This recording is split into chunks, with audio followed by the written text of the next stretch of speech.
A laser disc. The Chief's playing something on a laser disc. Everything's better on laser disc.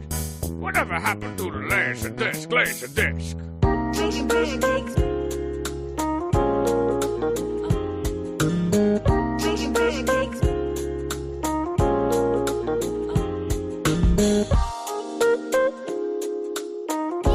But you know, 445. Making pancakes. Welcome back, guys. This is Arnaldo, aka Mad Dog, and this is The Real, episode 213 of GG's The Mouthful Podcast. Very good. GG. GG is a very good show, I would say. I don't know why I have that accent, but GG to each and every one of you, my brethren and my sisterhood. We should probably start this again. No, this is staying in because my initial thought was, dude, you can't be. That's borderline racist. And then I thought about it. I was like, I'm not even sure what he's imitating, so maybe it's not. I have no idea. Maybe you're racist. You're thinking it is racist. You're probably. I was just being a different character. That is all. Fair enough. You're absolutely right. That voice, of course, that will go into different accents for some reason is Mr. David, aka Dream Twister. What is up, sir? Mucho gusto. Mi nombre es Gigi. Y yo soy David. And I do the voices. No, man. I'm good, man. I am. It's podcast night, and I am ready to go. How are you so far with quarantining, sir? Because as you know, many states are now moving into phases of opening up shops and stuff. Here in Florida, they've already done hairstylists and all these things. No stadiums and no movie theaters and like that. Theme parks or anything like that. Yeah. No, theme parks are opening up. Theme parks are opening up. Oh, yes, sure. they are. You didn't see that Really? Disney? Yeah, there's a limit as to how many people can go in. So there's going to be a day limit. And yes, Man. Disney. What's the Disney Springs? Is that the I one? know Disney Springs did. Yeah, I know that one. That to me is not a theme park. Theme park is, I'm thinking like Epcot or Really, I thought they were opening those already too. Maybe it's just another portion of it. Or maybe think I've that's the seen next part, the next phase. Maybe that's the next phase. Yeah, I think I seen Universal is getting ready. Okay. Yeah. from what- I don't know how they're doing it, but But yeah, man, I think the quarantine life has definitely changed a little bit in a sense. I find, and this is not particularly a good thing. I have been finding myself being a little bit careless with some things. Like I had to go out the other day. I forgot to take my mask and my glove. Well, I'm not doing the glove thing that much anymore because they're not really helping. When you think about it. The mask, No. definitely. But the gloves, it's like you're still touching shit when you take your gloves off. You're still touching whatever is it that you're trying to avoid, and in some cases, reusing, where you shouldn't be. So it's like I'm not gonna do that. But the mask, I'm trying to be consistent, with that. And I actually went to get a haircut because it was time. And I can only imagine what you were looking like before this. Part of me is like a little bit upset that you didn't tell me this, so I can tell you to take a picture so I can see what it looks like. I should a have. little bit bummed. I can't imagine me having the hair longer than what I had it already. It was getting ridiculous. It was unmanageable, at that point. And I saw the opportunity. I made an appointment. I was able to be one of the first ones in. So I took care of that. But I had to, when I was already on the way, I had to turn back because I realized, oh shit, I forgot to take, masks. I don't have any anymore in the car.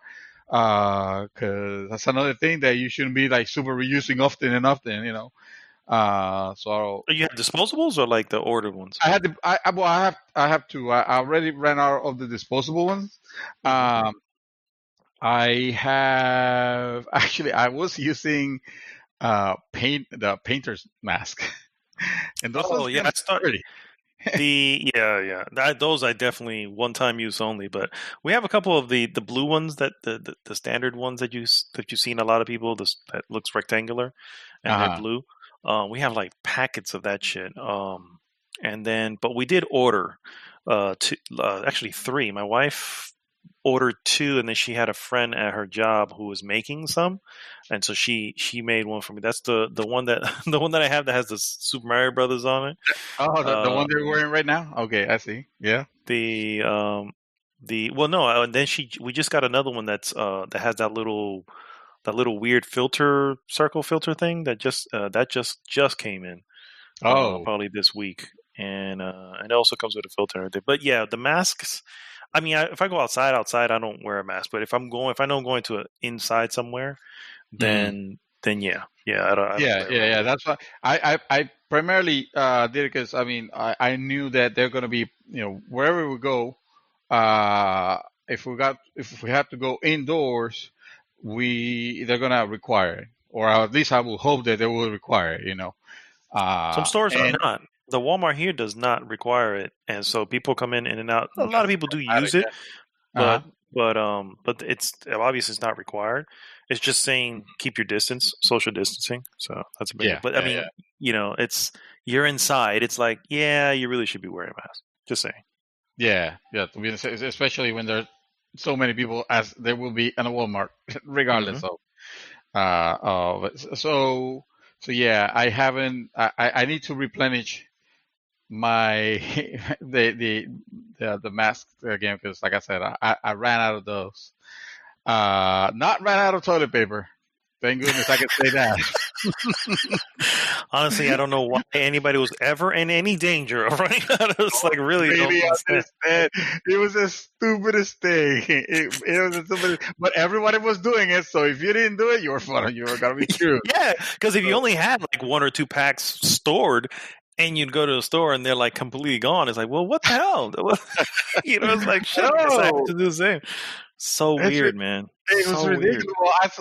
I saw you posting that when your wife was able to get like a commercial grade Oh toilet paper. yeah, I was like, the monster rolls. Yeah. Then we ended up yeah, buying because it's a monster roll. We ended up buying the the the dispenser oh, the special dispenser. Oh yeah, for no, it. that was a little extreme. Yeah, you went in and you put a complete enterprise grade toilet paper dispenser. Yep. Hey man, Like that shit lasts forever. It's like, I man, toilet paper for days. honestly, I was waiting for you to install like the the hand dryers. Some point that, honey, don't touch anything. We don't need to touch anything anymore because we have hand dryers. Like the air thingy. Yep. No, no, but the moment I saw that, I was like, yes, why didn't I think about it? Commercial. And I went to Amazon and sure enough, I was able to secure a packet that I mean, that's going to freaking last us until, the new year. Yeah, So yeah. It's just like, okay, we're good. also, The toilet paper scare is over at this I point. know, So, but it taught me something. I should probably stick to buying it that way because it's hell of a lot cheaper than buying the yeah, regular toilet paper. Let me tell it you, is. you Yep. know, and what are you sacrifice? I mean, you should never skimp. You shouldn't buy cheap toilet paper. I realized that there was a scarcity and we had to grab what we could. But once things go back to normal, you don't want to keep using the sandpaper that you bought from China, imported from China because you couldn't get it from anybody else. You should probably double back to your Go back to Charmin. the snuggle. Yeah, exactly. Or Your charming. Charmin. Yeah. Yeah. Oh, Charmin. What am I talking about? We're not rich people. So, and also, like I have been a little cabin feverish already. So tomorrow I am going to the zoo with my wife. Oh, Hopefully, nice, if nice. it doesn't super rain or anything like that. We already investigated, and they're following, some good social distance guidelines. So we Yeah, are going to be doing, yeah, because I'm also taking my wife out. Tomorrow's her birthday, so I'm also gonna oh, take her out. We're gonna head out to yeah, yeah. We're gonna head out to. Mad Yes, I will let her know. Um, Tactical Brewing. I heard it actually is a nice little area. It's down by Baldwin Park, the Baldwin Park area, and Oh, obviously you that can't. is You still nice. can. Yeah. Yeah, you can't actually. You still can't go inside, which is fine. I wouldn't go inside anyway. But if you pick up the beer there, you can actually take it to the park and have. Yeah, I You was can gonna actually say you can just sit. walk in Yeah, the park. exactly. Yeah. I don't know if you could walk with the park with a beer or something. Well, maybe I don't know. I don't know how In that that will. area, if you're within that area, it's allowed for whatever reason. They just kind of allow it in that area. But obviously, you still need to be careful and stuff like that. But so that's kind Yeah. of the plan that we have. But no, I hear you, man. Cabin fever has severely been setting in. It's just like, whoa, I need to get out. I really, really need to get out. And so I'm like, even if it's a drive, I was like, just drive. I'm gonna drive to I don't know, Tallahassee, and then drive back, just to say I was out on the road. Yes, I didn't do that You know? crazy, but I did went out one time just to drive and not go anywhere.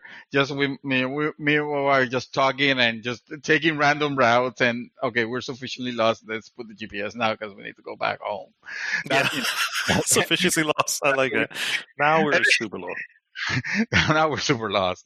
And then I keep getting like Facebook reminders like this evidently this time in the last 2 years I have been on cruises. So That sucks. great time. So you look at that, you're like, oh man, remember when this is the day, the life pre the pandemic, pre-pandemic. Hmm. And now look where we're at, We might never get to go on a cruise again, which is obviously BS. We actually have a cruise for December, and we were like, how's that gonna work? Or do we still want to? We don't know yet. Yeah. I would hold off on canceling it. I think that's still Oh yeah, far enough away. yeah. We actually ended up.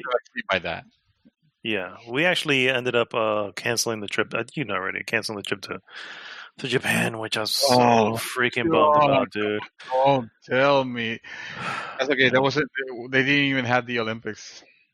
So I know they can't. Yeah. Well, I was literally trying to avoid the Olympics. It was just like everything was set up for after the Olympics, because we knew that prices and everything were going to be skyrocketed during that time if you were there for the Olympics. Yeah. So. Oh yeah. That's okay, man. Next year it's gonna be okay. Next year, that's kind of like we're looking at now. So it's all good. It's all good. But it's all right. Everything will go back. Yeah. Sure enough. That's quarantine life for now. Yep, for sure. Thanks so much for tuning in, guys. If this is your first time listening, please first pause the podcast and then go to goodgame.rocks. Join the conversation there. And please like, subscribe, and share the podcast with everyone. What we normally do is first we go into what we have been up to, move on into some various news items, and then finish with our hot topic of the week. This week's hot topic. It is part 3 of random questions from a hat. Mostly because we had way too many last week to go through. And with the ones we did, I think we're already at about 3 hours and a half on a podcast. So I was like, it got an time extended. Yes. And I really, really like this topic when we get the group involved. And I know people have been enjoying it also. I was gonna step it up, maybe not immediately, next week, but at some point I wanted to really put there the next version of questions from a hat, but ask people to record their questions so they can have their voices heard on the podcast. Just nice. just try to get everyone involved. As many people, and then we could go in and and we'll have we'll have fun like that because we love to interact with the people of the group. Absolutely. I we're not just posting stuff there and disappearing. We wanna be part of your lives, just like you guys are part of ours. Exactly. Let us in. We're nice people. We promise not to break anything. No, we're not gonna fuck anything up. Just Also, for the record, we are missing, of course, our third chair, Mr. Gilberto, a.k.a. Chaos Reaper. oh, He, that's right. he, believe it or not, is back at work. He's part of Phase 1, guys. So he is now working, which I know he's bummed. He was bummed out about not being here, which I understand. But at the same time, this is way more important Yes. for him. So I'm glad that that's worked out for him as well. So, but don't worry, he's not gone forever. He will be back. So so that's how we're gonna separate now the people. We got the essential workers, right? And Mhm. now we're gonna have the phase oneers. The Phase And Oneers. then- Yep. Yeah, okay, so he's part of the phase oneers, and It's the better to be phase. part of the Phase Oneers than the Phase Twoers, because then you're part of the number twos, and no one ever wants to be part of the number two, you know what I mean? So yeah. Also, the number twos are the first losers. So you don't want to be part of that either. You don't want to be part Agree. of that. 100%. Ah. Good, sir. Let us start with what we have been up to. Go ahead, sir. What the hell have you been doing?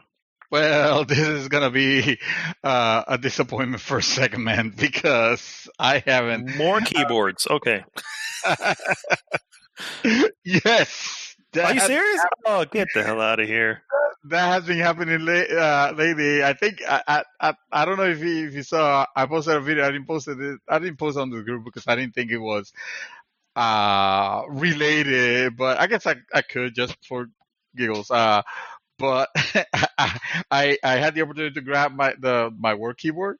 It was so Mhm. freaking nasty. It was like so disgusting. Even though I covered it, and I try to make sure that I keep it as tidy as I can possibly make it for an office environment. That I was like, oh hell no, this is so bad. I need to put this apart. And for some reason, it just occurred to me that let's just make it fun. Let's just make a stupid video of it, of me Wow. cleaning and taking it apart and talking a little bit about my obsession, the obsession of the month, because it's usually something else. And now is that. But no, I did. I played. I just haven't played enough. Like I have. I got here there with try to play. What's the name? Oh, Ease. You know the series Ease, which is spelled Mhm. Y apostrophe S. Yeah.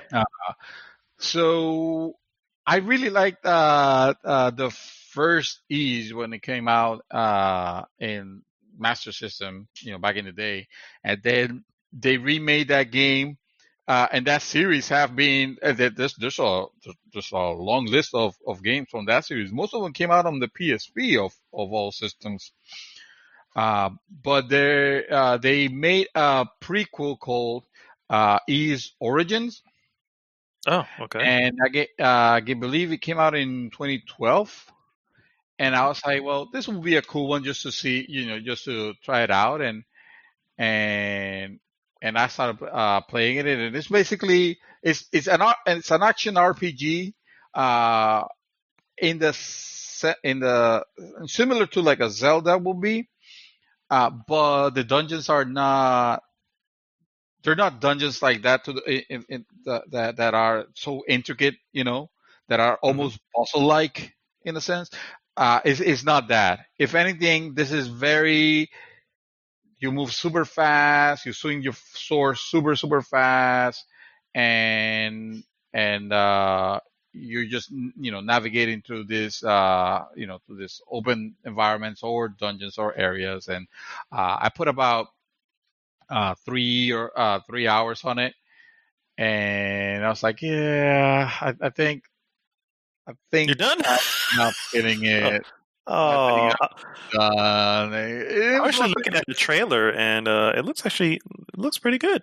it looks Eve fun. Origin, yeah. Yeah. It's just game came out in 2012, and in every sense of the of it, it just feels like a 2012 game where some of the things are a little simplistic, outdated, and it doesn't look super well. I mean, it looks fine, I guess. It's just JRPG type dialogue that it's a little cringy and silly. Yeah. It's not juvenile like others. It's not the worst offender.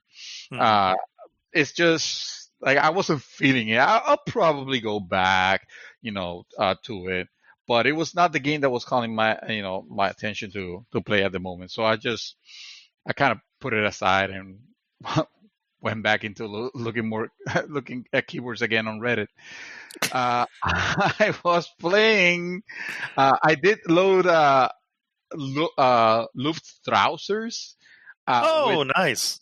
It's a game that I've spoken. I've talked about this game before on the podcast many episodes ago, but it is a really fun.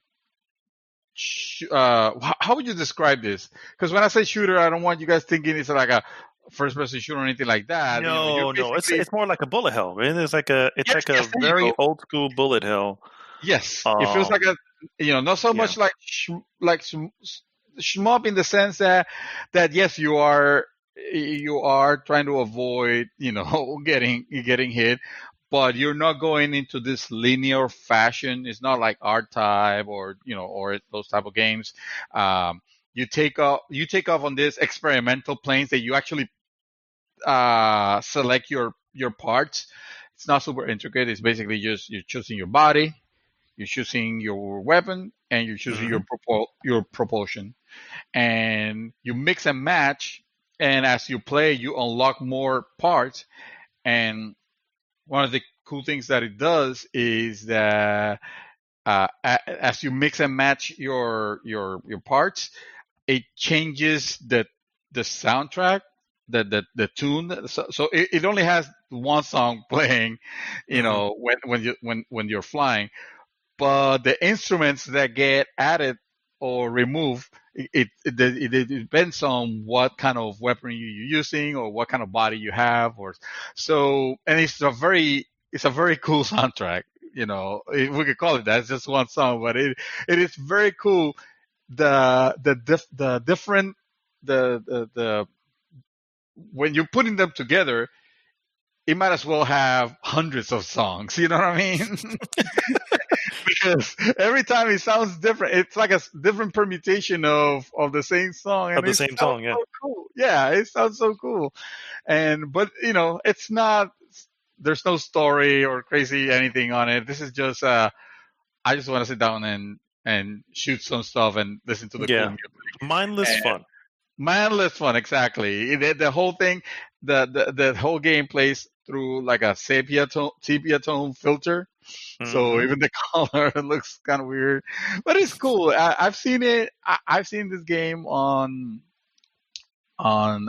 Steam for like $2. I've seen it even. So if you have the opportunity to grab it, it is a very fun one. At $2, yeah, for sure. Yeah. I'm pretty sure that it is or should have come out on consoles by now.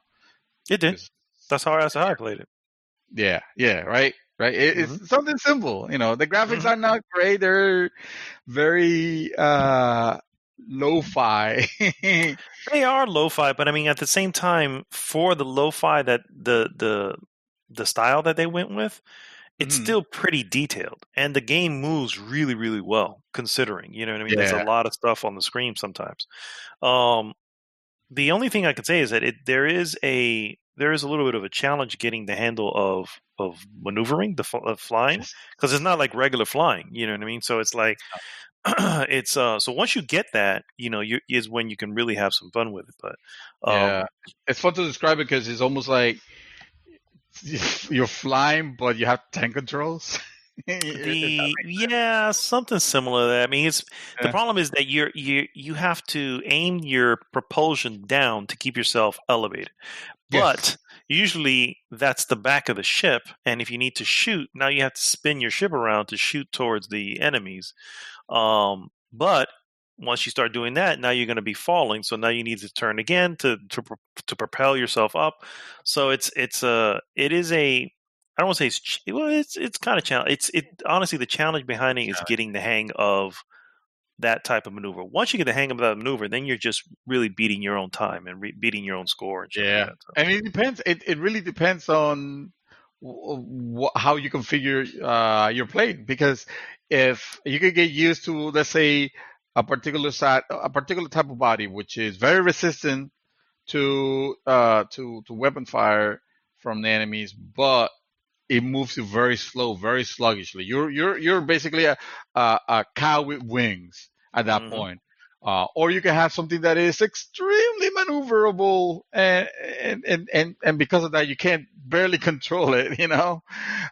Just like the weapons, you can have a weapon that is like a laser that will just cover the entire screen, but it's very weak. If you want to down an enemy, you kind of have to have the laser pointed, for a little bit on it. Or say you could have a spreader gun, or you could have a gun that shoots bombs that are really slow, but when they explode, they take away a bunch of enemies at once. So it has a cool, it has a cool thing of either you pick and play and stick to your favorite design, Mhm. or you just mix and match so that you can have a different experience the whole time. There's even a body of a plane body that lets you submerge underwater because the water kills you. The water does kill you. Mhm. Yeah, yeah. But you can choose not to. But then that has its own detriment. So, but yeah, man, that is between those two. It's pretty much what I have been playing. I did watch a couple films, but these movies are super super cheesy. We just decided to make it another double Saturday matinee and watch two really stupid movies. I will not in any way in my heart uh, recommend it to anybody unless you are really in the mood for some just cheesy crap. Okay. One of them was The Wrong Missy is the title of the movie.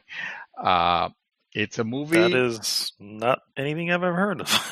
No, and it came out. I want to say very recently. I might be. It's either a Netflix. It's not a Netflix, John. Sorry, probably Amazon. Who knows? It's not a good movie. Honestly, I think it has like a 33 on Metacritic. On I think it is a Netflix joint, though. Yeah, because it's on. Yeah, it's a Netflix joint. Yeah. Oh, there you go. Okay, well, there Which you go. explains it all. No, I'm just kidding. Hey, sometimes you just want to sit down and you don't want to have you just want to shut your brain down and just watch something silly, something Mhm. funny. And to be fair, the movie does have funny moments. It's not the great funny moments. I wouldn't also describe it as the trying to be funny moments. It's not frigging Ghostbusters 2016 or Oh anything like God, that. that You know what I movie. mean? Yeah, yeah. So the wrong Missy has, and this is a weird thing. It's kind of like a silly romantic comedy. Mhm. It has Lauren Lapkus, which I really like. She was in Between Two Ferns, another very low grade, cheesy comedy. But I really like that movie. That's the only exception. I really like that movie. and so Lauren Lapkus and David Spade, of all people. Oh my goodness, David Spade. Yeah, I don't know what was up with that casting because David Spade, has not aged very well. Let's just say, I and agree. and I mean, he's not decrepit. He's not a skeleton or anything like that. But usually you have those type of movies. You want to make him silly, and you want to make the character, male character be handsome, and the female characters be beautiful or whatever.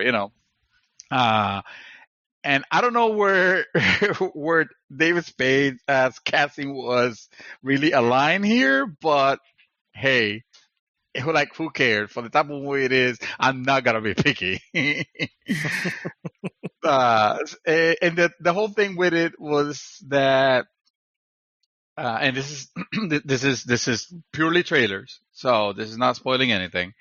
Uh, he plays this character named Tim, and he meets this gorgeous woman at the airport, pretty much the woman of his dreams, after a series of really bad blind dates. One in Hmm. particular, which was freaking horrible. So, they all he start he started texting this girl, and the girl's replying back, and they go back and forth until he invites the girl to like a work get together, something that's happening, that they're flying to Hawaii. Hmm. And then he realizes that he had been texting the wrong girl this whole time, and the girl that he was that he was texting was like the really really really horrible blind date that he had. Oh, wow. And Okay. hilarity ensues. And there is your setup. Yes, he was texting the wrong Missy. Ah, so yeah, it's like I said, it's not a great movie or anything like that. Watch it if you're really bored, or like I said, you are into super cheesy movies. For some reason, that took us into a darker hole. Oh, dear Lord. And we saw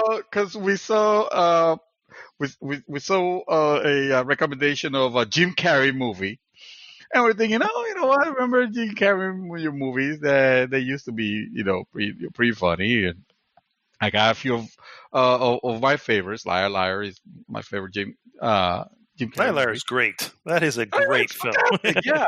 Yeah, Yeah. yeah. I also like Bruce Almighty. Those type of movies that he had a very specific formula. It was like him, Jim Carrey plus imagine if this happened to X person equals this is the outcome. This is the touching, special, beautiful outcome, or whatever. After hilarity ensues in the middle. Mm. They kind of always follow that formula, but especially with those Jim Carrey movies. But one that I hadn't seen, because he has some terrible movies also, like freaking The Cable Guy. Like The Cable what was Guy? that? Yeah. Yeah, fuck that. And I didn't even care much for Truman Show. A lot of people liked it. I was like, yeah, no, the Truman Show was not great, but whatever. I didn't see or didn't realize that he had made a movie all these years ago. I think in 2008, called Yes Man. Yes Man. Ah, yes. I remember this So Yes Man is one. basically Pun intended. yes. Yes. He basically is challenges himself into saying yes to everything. And then hilarity ensues. That is Let me tell you, hilarious. That is let me tell you hilarious. something. Hilarity. Something that I have learned from my new philosophy of life, which is living the Mad Dog life, which is, hey, sometimes you don't need to go to extremes. You can just even Steven it out. Just live like even Steven, a well balanced life, and some of the secrets to your success have been, hey, if an opportunity comes, just grab on it, say yes, do it, and then you figure out how to get it done. I'm paraphrasing here. This is not exactly what you said, nor this is your exact philosophy. But it comes to the idea of, especially, work related stuff. It's, hey, if you get the opportunity to participate in something that is going to put your name out there, if you don't know a single thing of how to do it, just say yes. Just embrace the opportunity, and then you can always figure it out later. Because the fact that you took that step, you might discover that, hey, I actually can do this. Hey, this actually isn't that isn't as bad as I thought, and you're putting your name out there. So I thought this movie was gonna be almost like that, but. And it was a little bit, but it wasn't that great, honestly. It was. No, it was. I did not like the film, so. No, for Jim Carrey movie, even when you're expecting, like, well, at least I'll get a few laughs on it. It's like, no, not really. I don't know how well this one did, but I can't imagine it, doing. The numbers or having the following of Liar Liars or Ace Venturas or stuff like that. It was kind of boring. I should also say, how do you pronounce her name? Zoe Deschanel? I have been saying Zoe Deschanel is how I've been saying Deschanel. Let's say I'm not like sure. that. Yeah, I'm not sure if it's correct because I don't think I've ever heard anybody say it. But that's how I've been pronouncing it. Let's pronounce it like that. Let's just say, you can Google her if you don't know who we're talking about. But it's an actress that you don't see often in movies or anymore, for that matter. And it's kind of weird. Like, whatever happened to her? She's obviously still alive. She is still alive. But I mean, realistically, it comes. Hollywood is a fickle beast, my friend. So you have to be the hottest thing. I mean, it's a shame because this is kind of well, she was, but again, being fickle, Hollywood probably moved on. If she didn't stay on top of stuff, and that's the other thing. Does she want to be someone who makes something of substance, or something that's expected of her? You know what I mean? So it just depends. She may be doing. You may not see her there, but she may be doing what she loves, which could be a show that you don't watch, or a Broadway and stuff like that. Theater, exactly. Yeah. So there are a lot of actors who do that, and you haven't seen them in a while, and that's what they've been doing. And why do they do that? Because they love that. It's way more personal.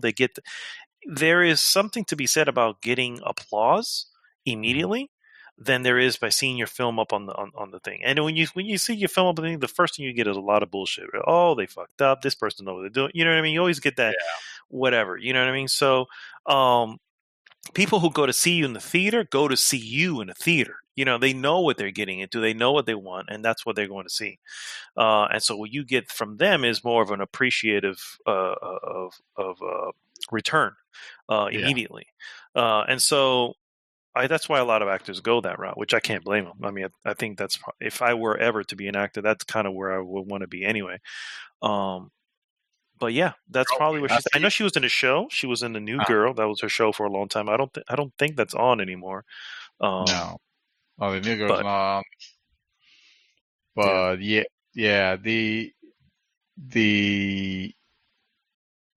it's interesting because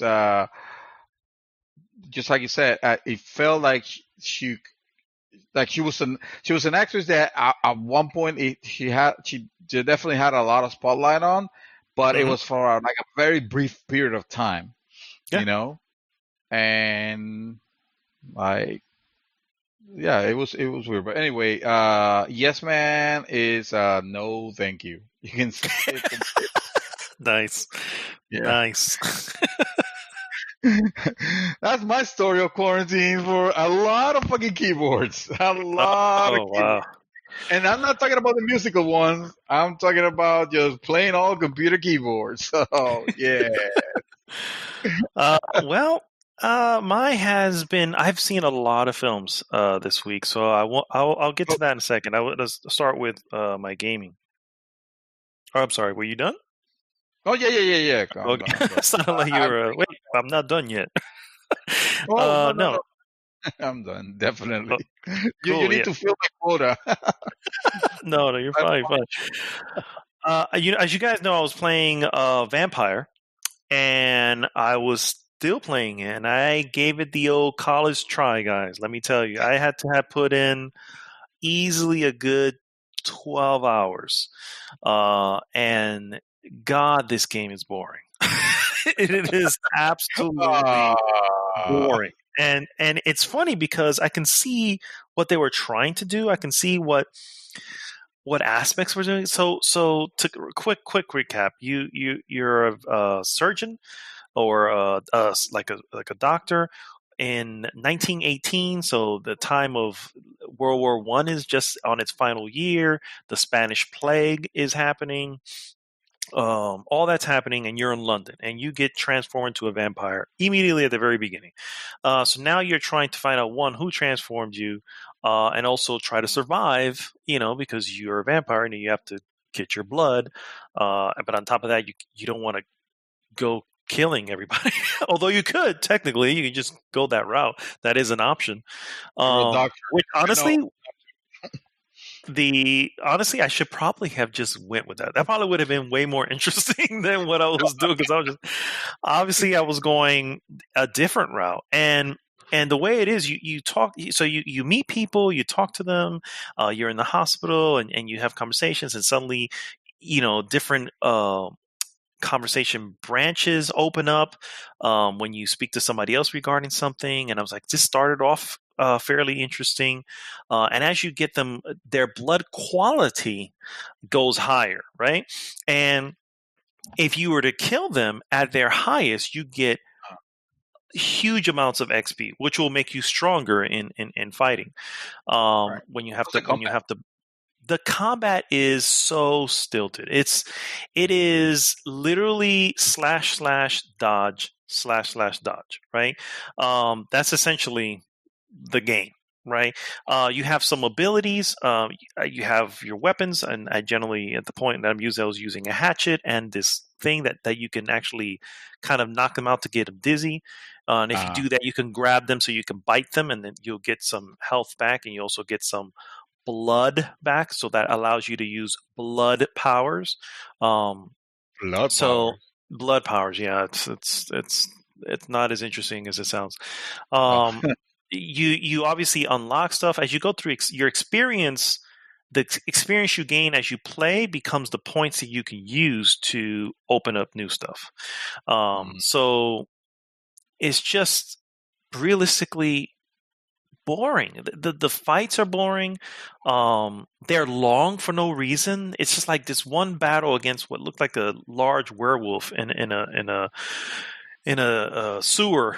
I'm fighting him for the longest time, and I'm winning. Like it's clear that I'm doing what I need to do, and I'm surviving. Right. So, and it became too mechanical, right? Because I'm like, hit. All right, now back up, dodge. And there's a stamina bar, right? So you can't dodge too much forever. So you still need to utilize your stamina correctly. So I dodge whatever, and then I start hitting him so I can get some. If he hits me, then I'm like, I start hitting him so that I can knock him down, so that I can bite him, so that I can get some energy back.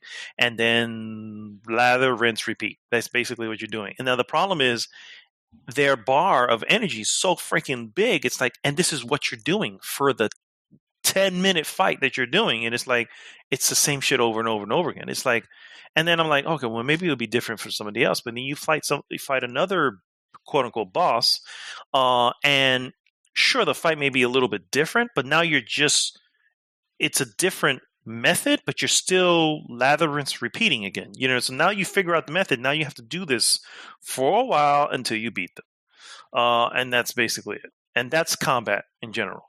And I was just like, and then you know me, I like to take a peek to see how long the game is, because I am one of those that like I manage my time to an obsession, right?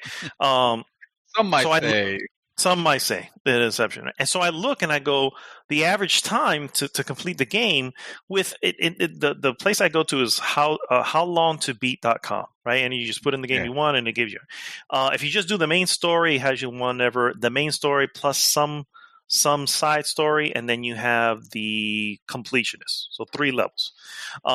Just the main story was like 25 hours. The main story with some like side thing was close to 30. I'm like, this game does not need to be this fucking long. I'm out. I was like, no, I cannot. I'm like, this is, and I'm in the middle of London. I'm talking to a bunch of people. Now I'm unlocking people, and I'm going, oh, these are more conversations. I don't even care anymore. You know, it's just like I was done. The combat is not fun. It takes way too long. Load times, my friend, are atrocious. Okay? Absolutely Wow. atrocious. Okay. Really? Doesn't even that look like that type of a heavy game that will require loading so No. much? This is just not optimized. Yeah, this is just not optimized at all. Going and to be fair, load times don't happen often. You know, it's not like they're always happening. But whenever you've gone out to, let's say you're in the town, and you can walk from one place to the other in without loading, right? But you're in Whitechapel, and now you go into this building that you have this mission to go into. So now you have to load into the building. That's a good minute to minute and a half load, or at least it feels that long. I'm like, holy! And then of course you do your mission, and then you leave the building, and now you have this again loading back out, and it's just like, oh, it was not good at all. The upgrades. There are upgrades, but they don't really feel like important at all. And then on top of that, just movement in general had a little bit of jankiness. Nothing Bethesda jankiness, but it had a little bit of jankiness. And that frustrated me. You know what I mean? It's just like, it just wasn't fun. It wasn't fun, and it was boring. You know what I mean? And what kept me going was a little bit of the story. Because I was interested in seeing, okay, well, where is this leading to? You know what I mean? And let's see what's going on. It's At least interesting setup. Yeah, it had an interesting setup. But no, it's like whatever the ending is way too fucking far. And between now and then, it's like there's nothing here holding me. So done. I was out. I was just like, F this shit, I'm out. Basically, I was like, I can't anymore with this stupid game. When do you normally go to time to be to realize? Is it when a game's starting to weigh a little bit, or do you just go from the get go to see how long it'll take you? Because I don't even want to know. Yeah, it depends on the scenario. Like I normally don't go in, but I will go in sometimes when there are games that, like, if there's games I don't want to know anything about, then to me personally, I don't feel it as a spoiler. Some people do, and I get that. I don't feel that that's a spoiler. I feel to say, okay, this is the amount of investment I need to make into this game if I want to see it through. So I never look at it as a spoiler. So a lot of times I'll look at it ahead of time before I even start the game, because I'm looking at, can I play this within a certain amount of time? Is it going to be a large investment? If it is, I will save it. That doesn't mean I'm not going to go back to it, but I will pocket it, and then move on to something else. And sometimes I don't look. Sometimes I'm more interested, and I'm like, I don't care. I'm just going to start it because I'm feeling the need to start it now. So that's really the main. But I get that you do, and sure, there's people that do that, look at that as a sort of a spoiler, because because then if you're constantly looking at, if you're monitoring the time, you kind of know, oh, I'm coming to the end. Right? Yeah, exactly. Like it's like, okay, I know this is where the resolution will happen, so I start preparing for it. I start having that anticipation. It's not like a major spoiler. It's not like somebody tells me, oh, it was 50 hours. I'll be like, oh, you mother, it's not. Yeah. No, I got you. Yeah, I got you. And in here, realistically, the website, it's an average, right? So for some people, it's going to be 25. 30 hours, right? And for others, it's going to be longer. And then it depends if you're doing side quests. So it's really more of a gauge You know what I mean? Once I look at that, I don't really look again. The only time it can really spoil stuff is in games that start counting, that have an actual timer, right? So at that point, you're like, oh, I'm probably coming to where, like with Final Fantasy VII. I knew it's about between a 40 to 50 hour game. So when I knew that my time was around the 40-hour mark, I'm like, yeah, I'm pretty sure I'm coming to the end. Not only that, but I also know the story and I kind of know where we're at. So I'm like, I know it doesn't go after Midgar. So that was already a tell. But at the same time, it's like, okay, it can be at the same time, but not too much. And I don't look again. And I normally just look to see if how I can fit it. Really is more important. So to me. But it did start another game, which I'm actually still playing. I think I'm pretty close to the end of it. This one, I know it's not very long, but I don't recall what the length is. It's called Arise, A Simple Story. Arise, A Simple Story.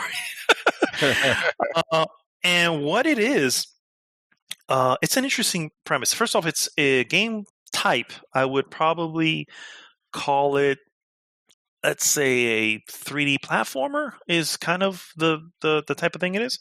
But the loop or the hook is very journey like, right?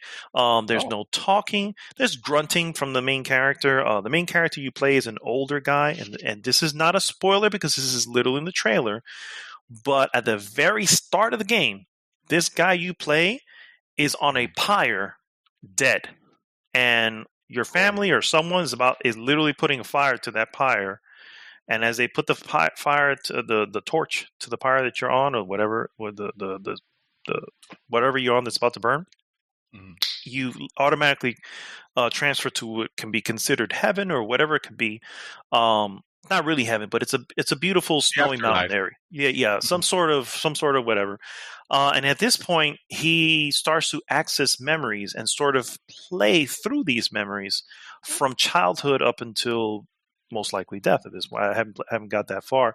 But obviously, it's no spoilers. He's going to die, because clearly that's what ends up happening at the very beginning. But at the same time, it's like it's really well made. Runs extremely well. No lag. No hiccups. It's 30 for sure, but it locked at 30.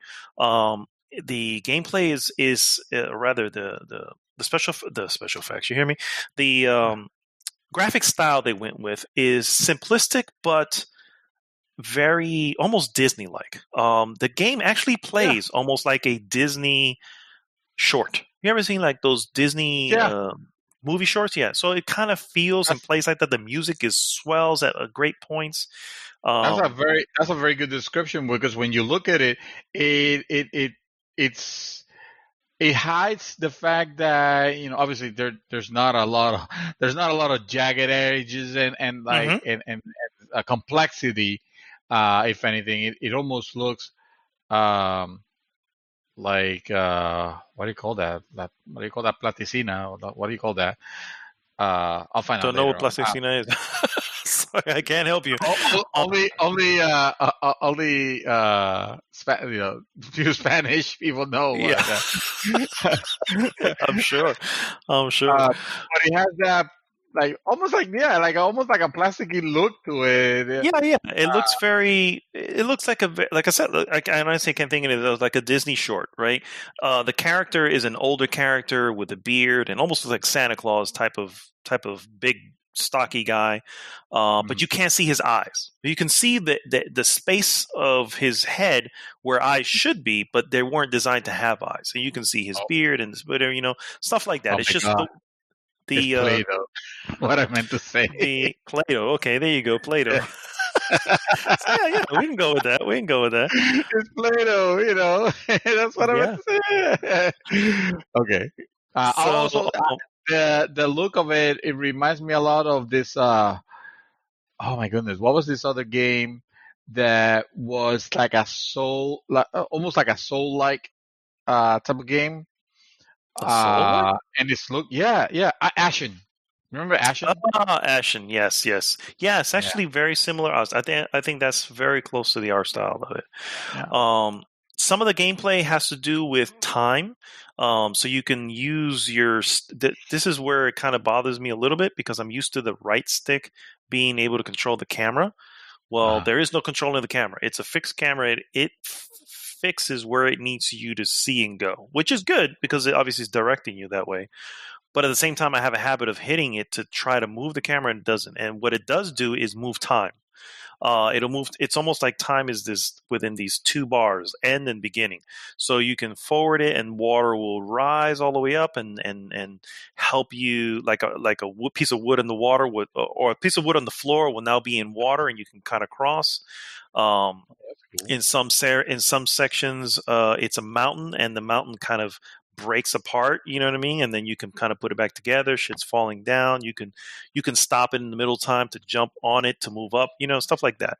So it plays with time essentially, but it makes sense because it's really the man's memories. So he's just moving through the memories how he needs to get through it, and it touches on some touching moments. When he first meets the love of his life and the kid that when they have a child together and stuff like that, and so it's little parts of it, and it's cool and I like it a lot. But it also kind of is like, man, I wonder. It makes me think of somebody like my grandfather. Right, my grandfather, he is. Probably 90, either 90, 91, but around there. He's very old. He's not able to move. He's got his mind, though. It's not like his mind is gone or anything like that. But I think of that when you get to that point in life that you start looking back, right? And I think that's what I'm getting from the game. That's kind of the thing is that he probably doing it here between dying and reaching the afterlife. He's kind of living the moments again. Anyway, very cool. It didn't cost me maybe $15 at most. It's not a big game. Actually, I was going to actually buy it for you, but they don't have it on Steam. So so much for that. So much for that. I was like, it would be cool for you to play it, but I wasn't sure if that's going to be your jam. No, I'm looking at the graphic. There are some like really stunning vistas, views on it. Yeah. I was gonna say, it's a shame that PlayStation doesn't have gifting. I mean, what is it with? It is. I don't know why. It's so anything. Stupid. Everything should have gifting. It's money that you're getting. I know. It's literally money they're leaving on the table. The console manufacturer's like, why would you not do this? If you're unsure that they will like it, then just put in are you sure? Are you really sure? And then you're good. You know what I mean? It's like, hey, you said yes twice. We're not refunding this shit. So, I mean, if that's the concern, that's the only thing I can think of. Is that has to be the concern. But anyway.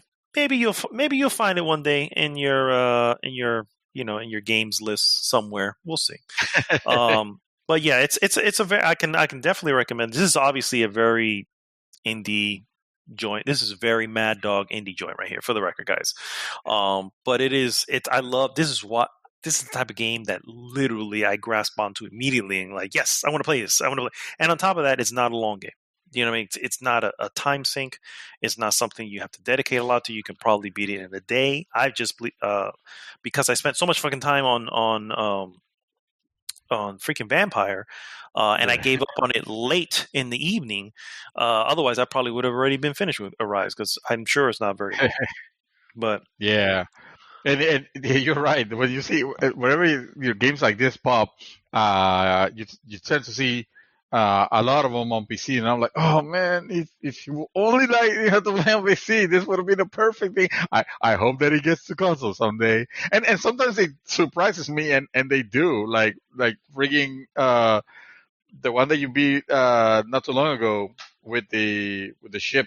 What's it called? The Obra Dinn. The Return to Obra Dinn. Yeah. Again, I would have never thought in a million years I was gonna come to consoles, but if I were to, yeah. Although there are some other ones that I really, I mean, someday I'm gonna build that list, and someday you're gonna be like, I've $1,000 to spend. I'm not doing anything. Right? This is gonna cheap PC. Let me see what and then I'll give you the list of all the games that you have missed throughout the eons. No, I was gonna ask you seriously. If of the games that you have played, let's say during the quarantine, Which one? It feels like the ones that you have gotten the most out of have been these indie titles, Yeah. rather than the next AAA thing. Because I noticed, and I noticed that you have. I mean, you obviously you're not a jaded person ever. That's the last description that will fit you. But you played this big games that are coming, that are the ones that yes, the next AAA huge thing, and you play them, and for some reason, like, they don't hit you with the level of satisfaction that you were expecting. And it happened with Doom Eternal. It happened with freaking Final Fantasy VII remake, which freaking blew my mind, because if there was someone that I knew that was more looking forward to that game that anybody between Hilberto, it was probably you also. And I was the skeptical one. Mhm. Well, not really super skeptical, but you know what I mean. Of the three, So yeah. yeah, of the three. So isn't that interesting? Oh, has it been? Oh, It's am I not. missing a game? A AAA game there that. I mean, honestly, I liked Resident Evil 3, but I mean, it was, to be fair, Resident Evil 3 is not a bad game. I think No. are all is bad. It's just disappointing compared to Resident Evil 2 the remake. Right. Which again, but that's the other one that I played, and I really enjoyed that. And actually, I played through it almost twice because the next game came in. I was like, nope, fuck that, going to jump into the next game. But yeah, my issue is, and it's a thing that I'm realizing more and more and more. I am going to automatically gravitate to games that are going to be a little bit easier to digest as far as time goes. The problem with Resident Evil, not Resident, Doom Eternal was, to me, and the other thing is story. The problem with Doom Eternal is like it was kind of going half and half as to here's a little bit of lore, and that lore was fascinating because I feel like it was drawing lines between certain parts, but it didn't give it all to you. You know what I mean? And then on top of that, the gameplay itself was one of those that you really need to kind of to dig into. I still enjoyed it. I still think that's a great game, and at no point am I taking that away from it. And same thing with Final Fantasy VII Remake. It's just, I think I don't know. I think at some point it's just, the more you add to a game, the more options and the more bells and whistles you put into a game, the likelihood of it nailing all of them and becoming a close to a 10, as opposed to a simple game that gives you three things and it does those three things perfectly. You know what I mean?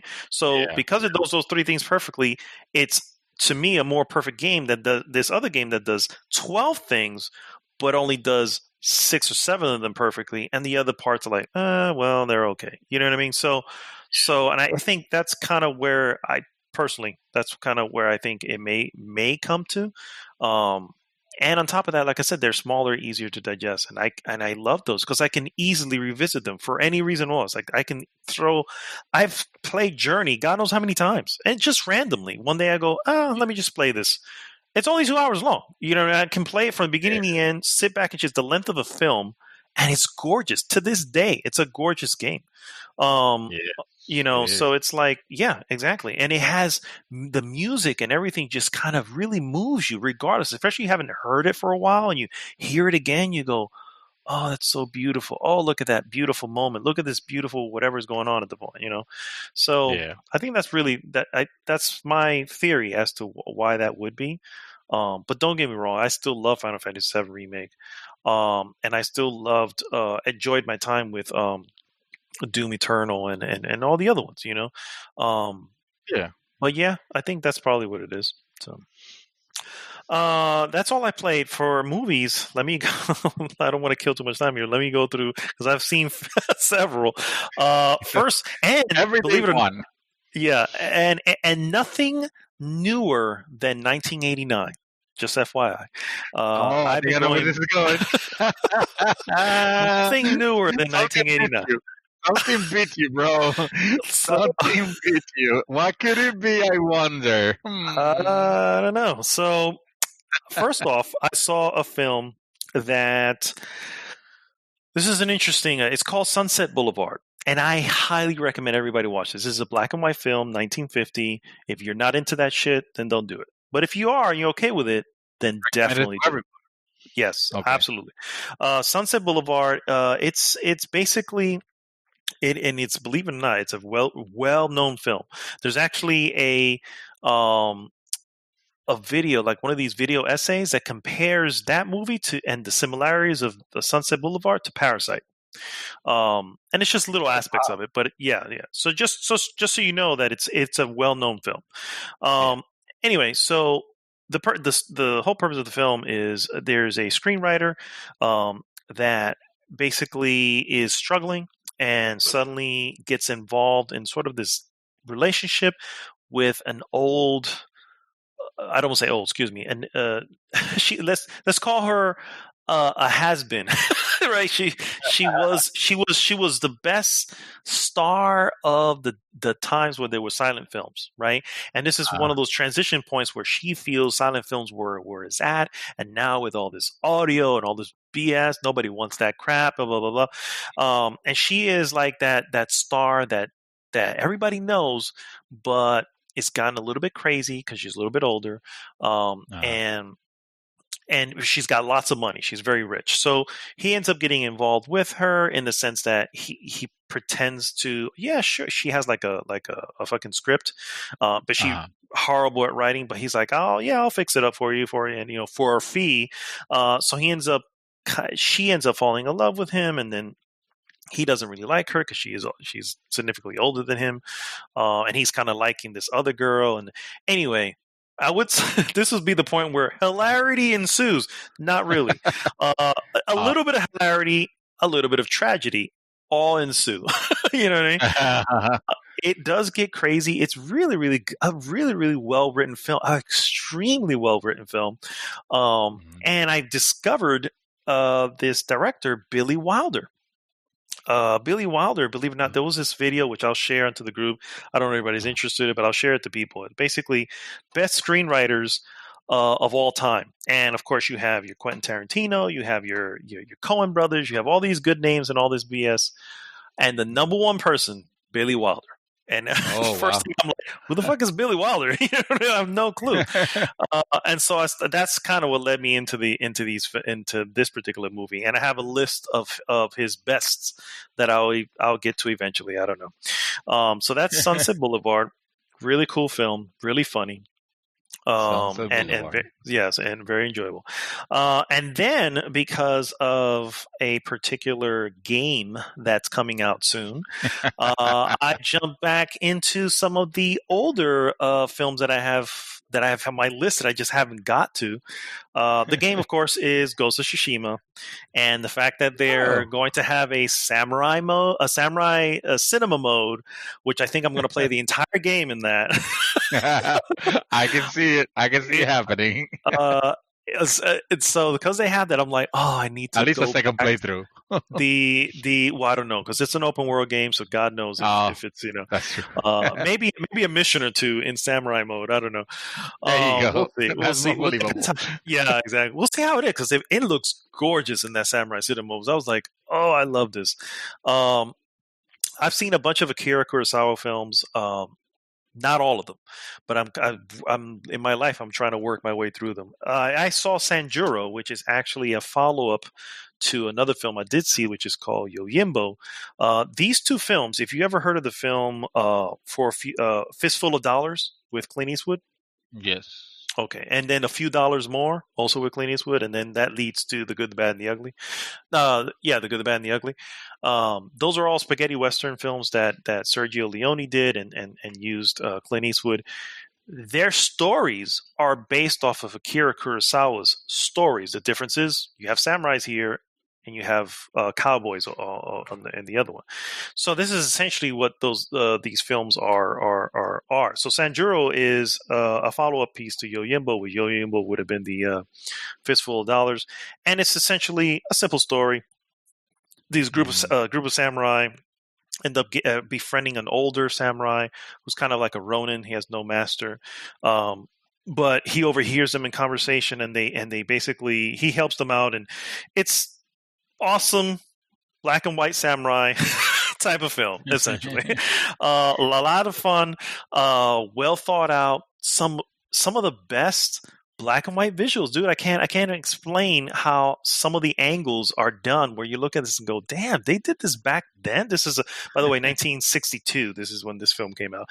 Yojimbo, I think, is earlier in like 1959, somewhere around there. But same actor, which is this guy named Toshiro Mifune. He's done a lot of samurai films. Anyway, really good. If you're into that type of film, definitely check that out. You probably already know about it. I did see the trailer when you when you posted about it, and you're right. Some of those, the fighting scenes and even the camera Angles, takes, and all that. Yeah. It looks very, very forward thinking. Exactly. It's ridiculous. They I'm glad you checked that out. And here's the beauty of it: it's a samurai film, and yeah, there is some samurai fights, but samurai fights are not like the fights you're used to. They take a long time to lead up to, in the sense that you have a lot of standoff, a lot of staring, a lot of movement in the background, a lot of things going on, and then it happens, and then within half a minute to a minute, it's over. You know what I mean? People are dead. Yeah. It's just like, that's the type, which is really, hello, you're swinging a samurai sword at people. Yeah, I was going to say, it's only so long you're going to last there. So it's very realistic in that sense. Not always a lot of blood.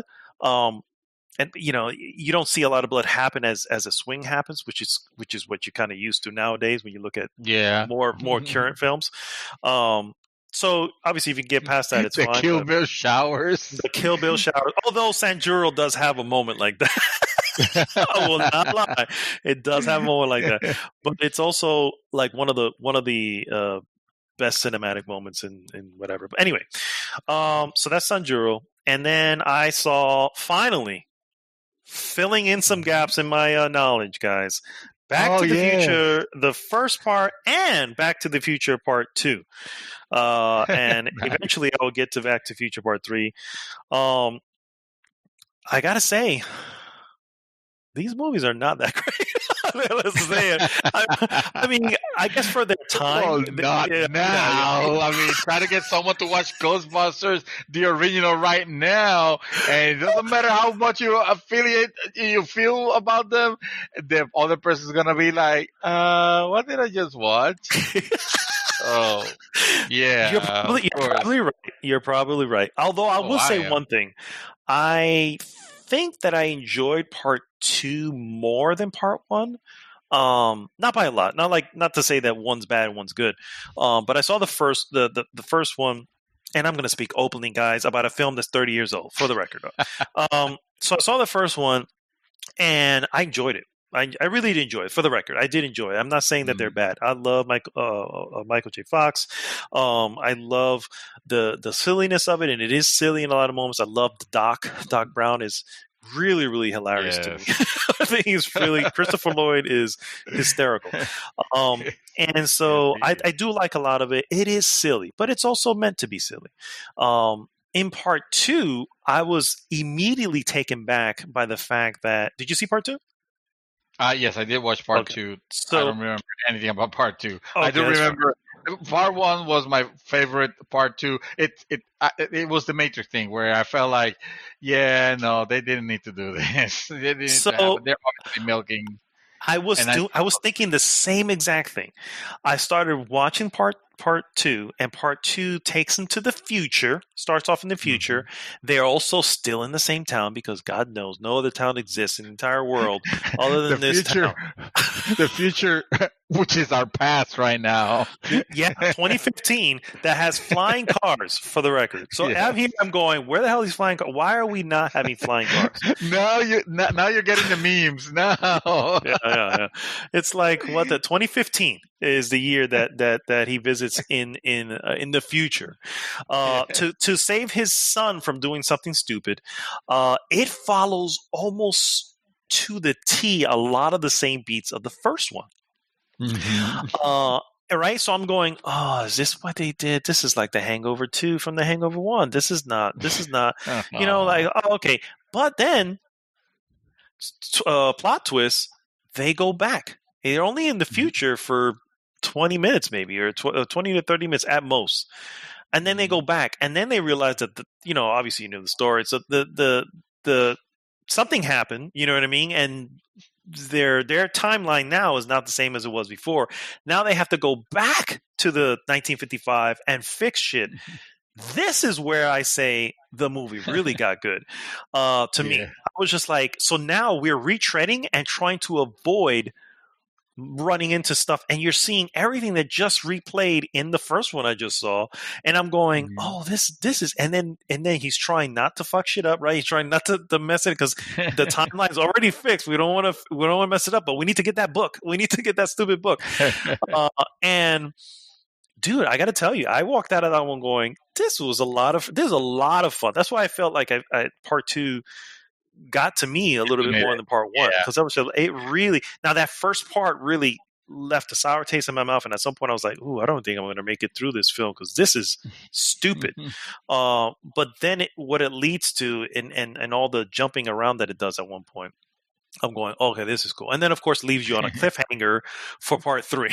So it doesn't even end, and it's just like, okay, I guess I have to see part three now.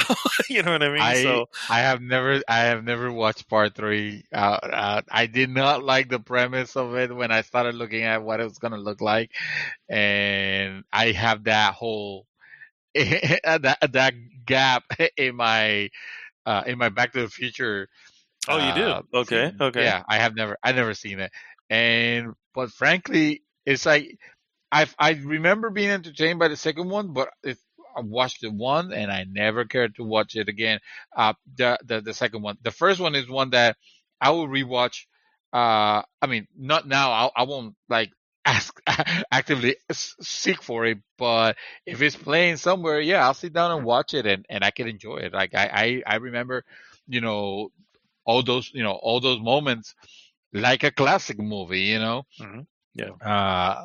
But I have a question, because this is the mind blowing thing on this is that knowing you as the movie buff that you are, and I know you guys enjoyed having a good time with me when I said, hey, no, I haven't watched Pulp Fiction yet, or I haven't watched this other movie and all that. I know you guys love that. But what happened?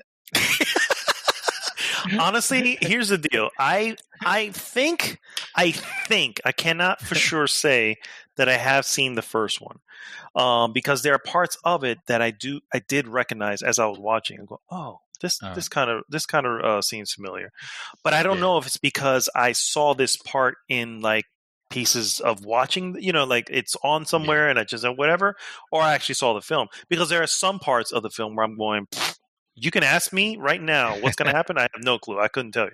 So, so it's just one of those. It really is one of those things where it slipped by. It was not on my radar.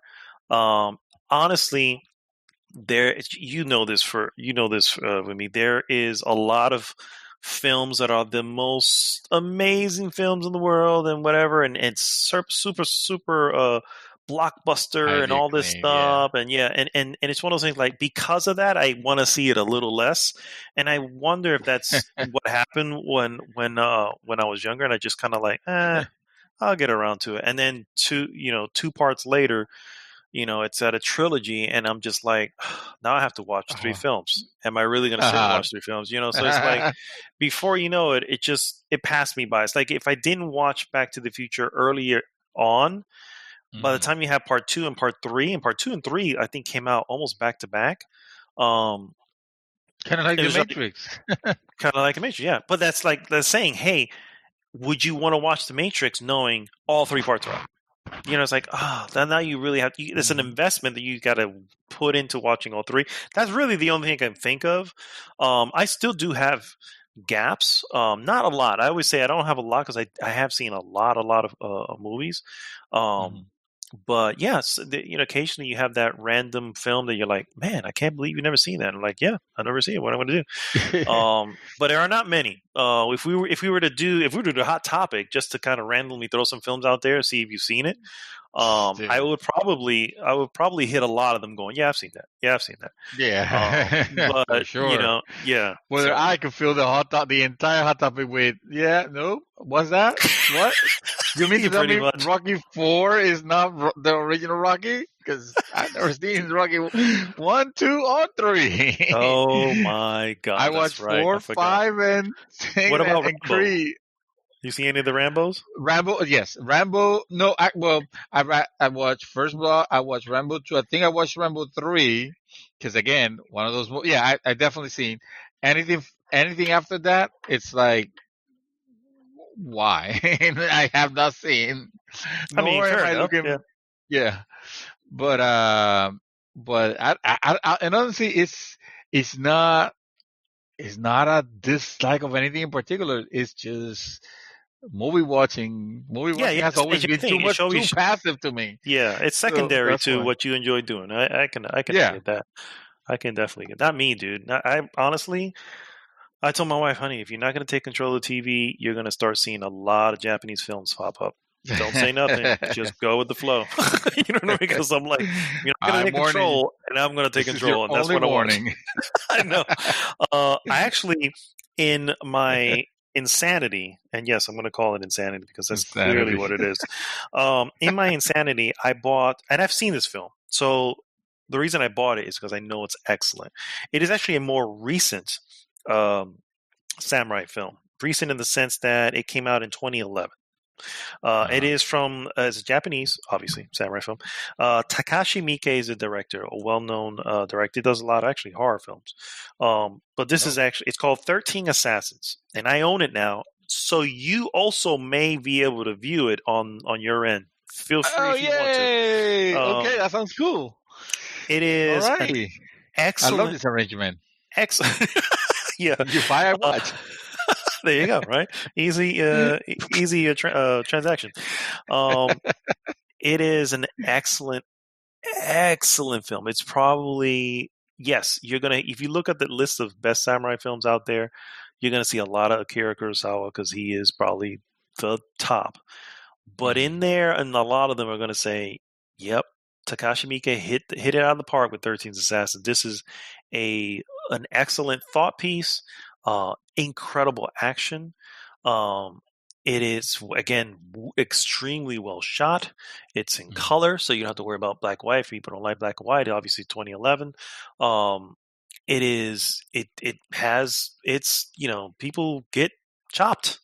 You know what I mean? Yeah. So it's there is some, when the battle happens, it's like, whoa, and the battle is a long one. It's like one of those things like, oh my God, this is still going. And it's not a bad thing that it's still going. It's just like you feel fear for everyone because you're like, I just want them to make it. You know what I mean?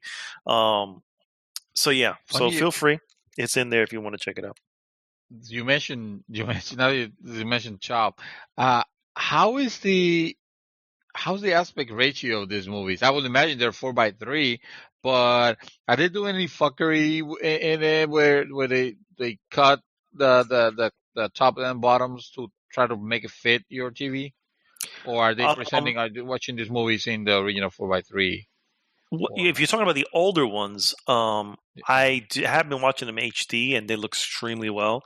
It's not completely filled in, so you have a little bit of a bar on top and the bottom, but nothing drastic. It looks really well. You almost have to. The problem is you can't actually see like if you see the trailer, they've never upgraded the trailer, so you're seeing the original trailer.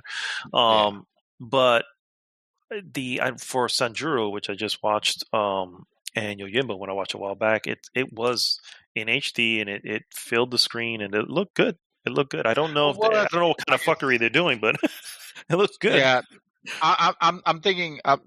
Well, these are cinema movies, so I guess it doesn't matter because they would have had that ratio. It would have been or filmed close there, to right? that ratio. Yeah, that's true. Remember, they dropped it to 4:3 to fit your TV, not really Yeah, the thing. So yeah, that's true. Yeah, cool. Yeah, man.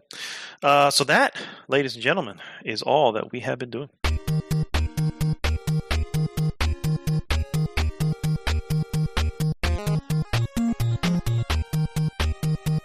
People have this real dislike for Will Ferrell. Like, what is it about him that makes you go like, nope, I will not watch Elf. Yep. I will not watch Elf. I don't know, sir. With I Zoe don't know. Deschanel, Deschanel also. She's in it. Oh, Elf is in that? Oh, how about, I mean, Elf is in that. You hear me? She's an Elf? Yes, she's in Elf. Wow. Wow. Wow, you really haven't seen that? Huh? Okay. You don't have to. I'm just saying. It's the only other Will Ferrell movie that I could conjure in short notice. But Yeah. no, like, what is it? What is it about him? Honestly, he is annoying in everything he does. At no point have I ever thought of him as being funny. I feel like he exaggerates, and that's the worst part. So it's like an exaggeration of something, I mean, of you're comedy. describing Jim Carrey and his height. And you know what? To be fair, I think Jim Carrey started it off, but I think I don't know. It's just something different about Jim Carrey. It's almost like, I don't know. That's a good question because you're absolutely right. It is very Jim Carrey. When you look at, Ace Ventura and all those, Yeah. although I can tell you right now, I will not sit for an Ace Ventura again. I've seen it enough. But there are some really hilarious moments on there. I don't know. I just don't find him as annoying because Jim Carrey can also be annoying. Dumb and Dumber has some annoying moments. True. You know what I True. mean? But I think for me personally, I think honestly, it's because of Liar Liar. It's because of that film that I think Jim Carrey is better than. And on top of that, Eternal Sunshine of the Spotless Mind. Yes. And contrary to movie how that you you feel, introduced me to that, and no, I fucking love that movie. You know that. I told you about it. That movie was one that I did not expect it. It was in no way supposed to be my jam, but it totally was, and it hit me hard. It was really good. yeah. So yeah, I mean, think that's what it it's is. not the Ballad of Ricky Bobby or anything like that, but it was good. See, that's the deal. It's like there isn't a film. I'm completely joking. That Well, movie I was know, fucking I know. awful. You would have super hated it if you did not like Will Ferrell. You would have fucking hated, this movie. I think it Yeah. was called Talladega Nights. or Talladega something like Nights, that. yeah. Talladega Nights. Yes. Nope. I'm just not a fan of Will Ferrell, and hey, if people like Will Ferrell, that's fine, no big deal. I don't give a shit. But I am not a fan of Will Ferrell at all. And Jim Carrey, because of those two films and a few more, in there. But those are to me are his best dramatic film to me, and his best comedy film. And because he has because he has those two, and Will Ferrell that does not have anything that I can get down with. That's the only thing I can think of. You did not like the number 23, sir, did you?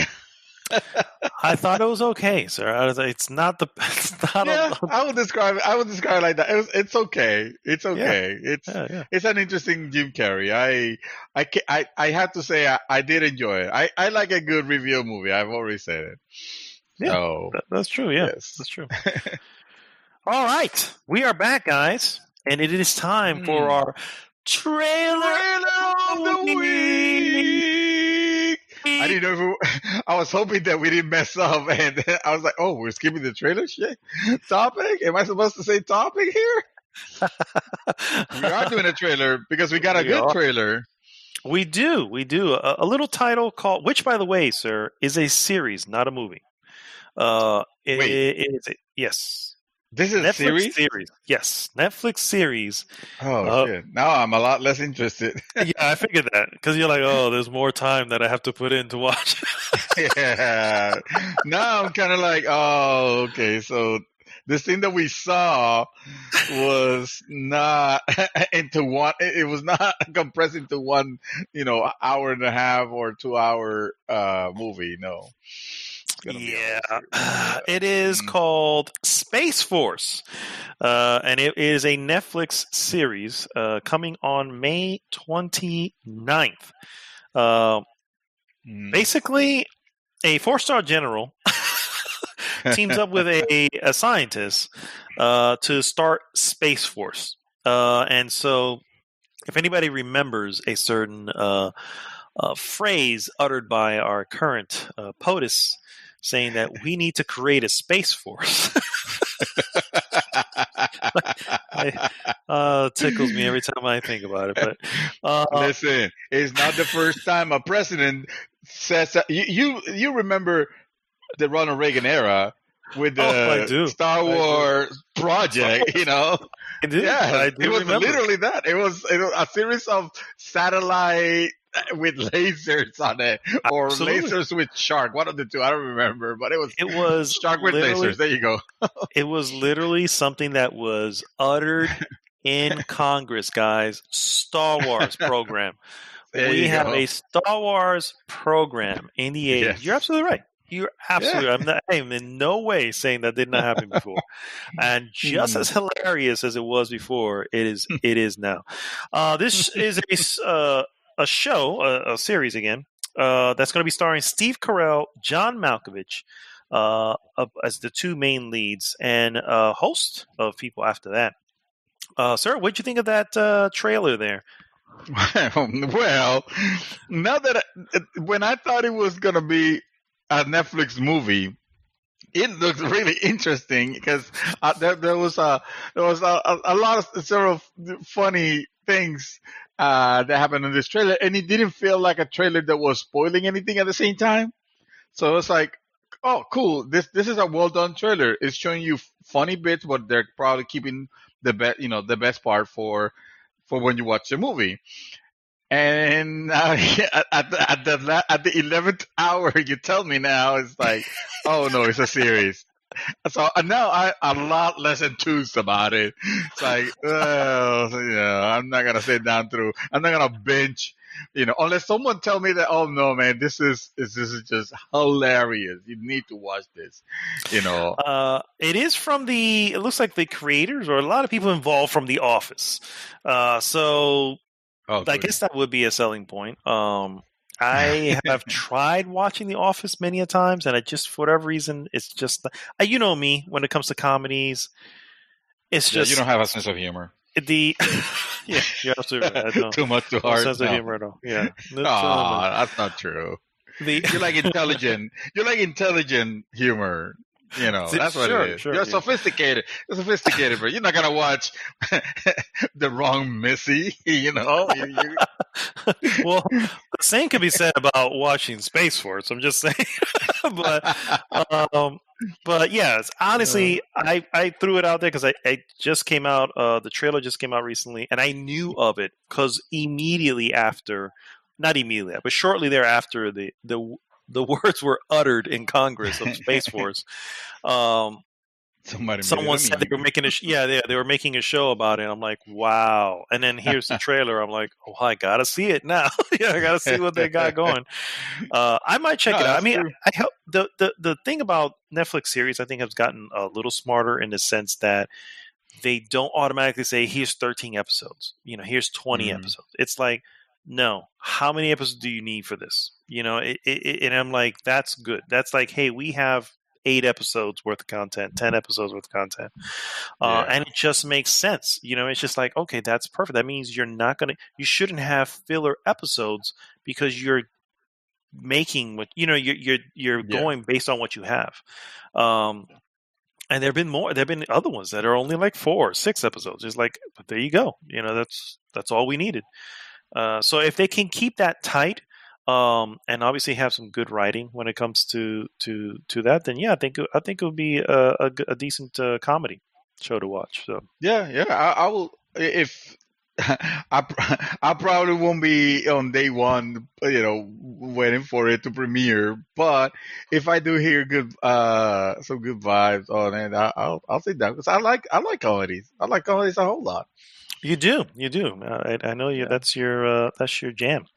So once again, guys, that is Space Force, and it will be available on Netflix on May 29th. So that is actually a week from today, next Friday. Cool. We'll have something All right. else to for our quarantine lives.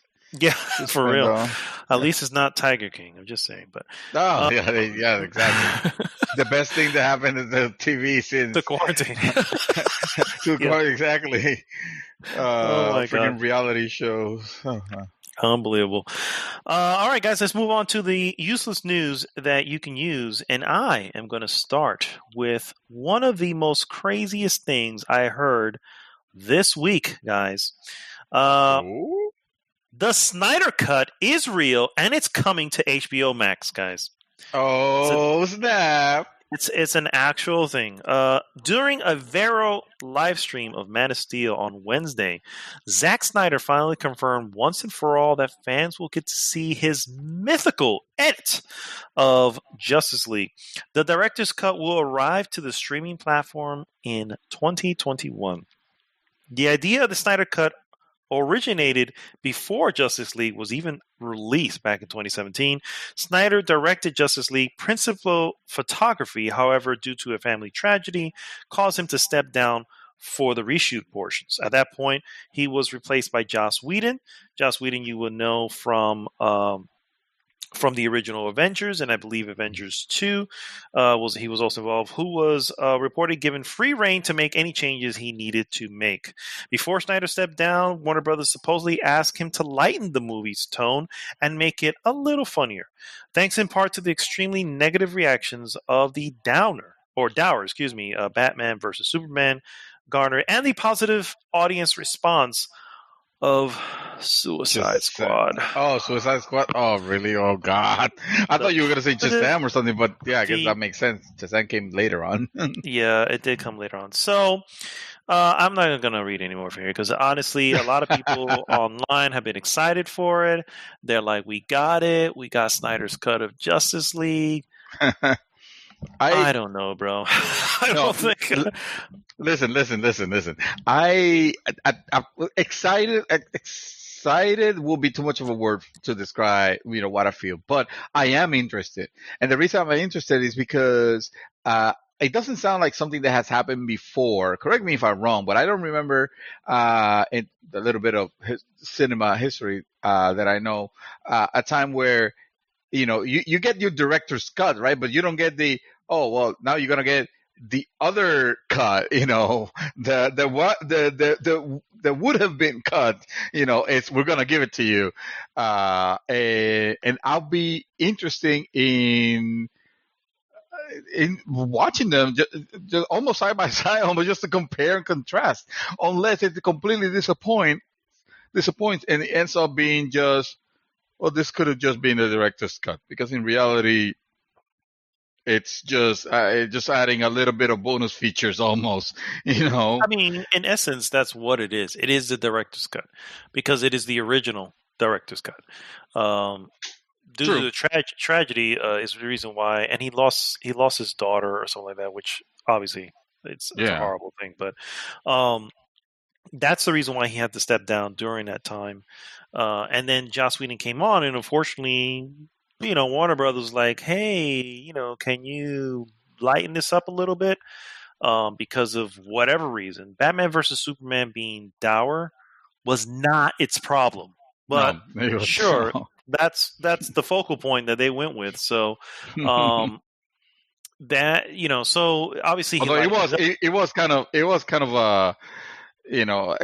when obviously when people went to see those movies, already thinking, having the mentality of even though it's not the same, but the Marvel movies, again, not the same vein as DC movies, but similar in the fact that there are superhero movies, and the Marvel's going to this lighthearted, power rum crazy thing, and then you get this one, which you kind of expect it to be like that, that level in a sense, but ends up being kind of very dark. So yeah, I would say that had a a little bit to do with the reason why that movie was not great. Even though I still say that I enjoyed it a little bit more than other people did. Yeah, yeah. The more I think about it, the more I realize that I have.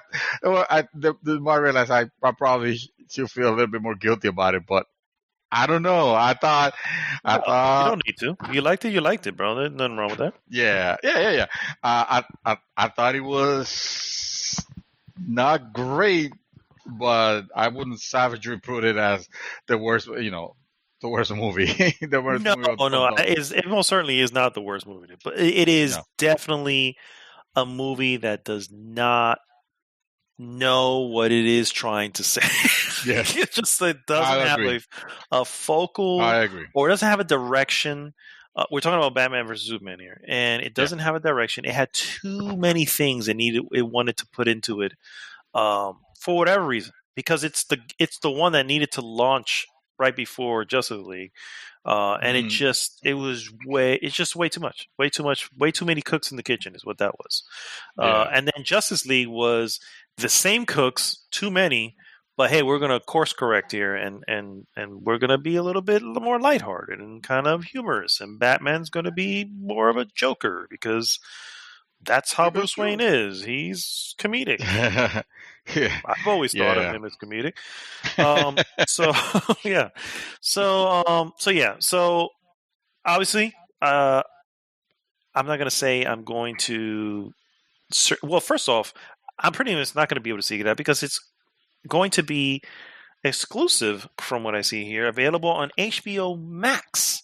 Oh, then take me out. so, then. Never yeah. mind. So it's like, on top of that, it's this tiny little thing gated behind HBO Max. So I'm going, I have HBO. I assume this will be included HBO, but it says HBO Max. Doesn't say HBO Go, doesn't say HBO Now. It says HBO What the hell is HBO Max then? HBO Max is their own version of a sort of a different Netflix thing. It's separate from I don't know. The point is, I don't have HBO Max. It's HBO's DLC? Is that what you're trying to tell me? I guess so, yeah. And I don't have HBO Max. And of all the things in the world that can tempt me to go to HBO Max, Justice League Director's Cut is not going to be one of them. So, good luck. I wish you all the Godspeed, awards brother. Yeah, exactly.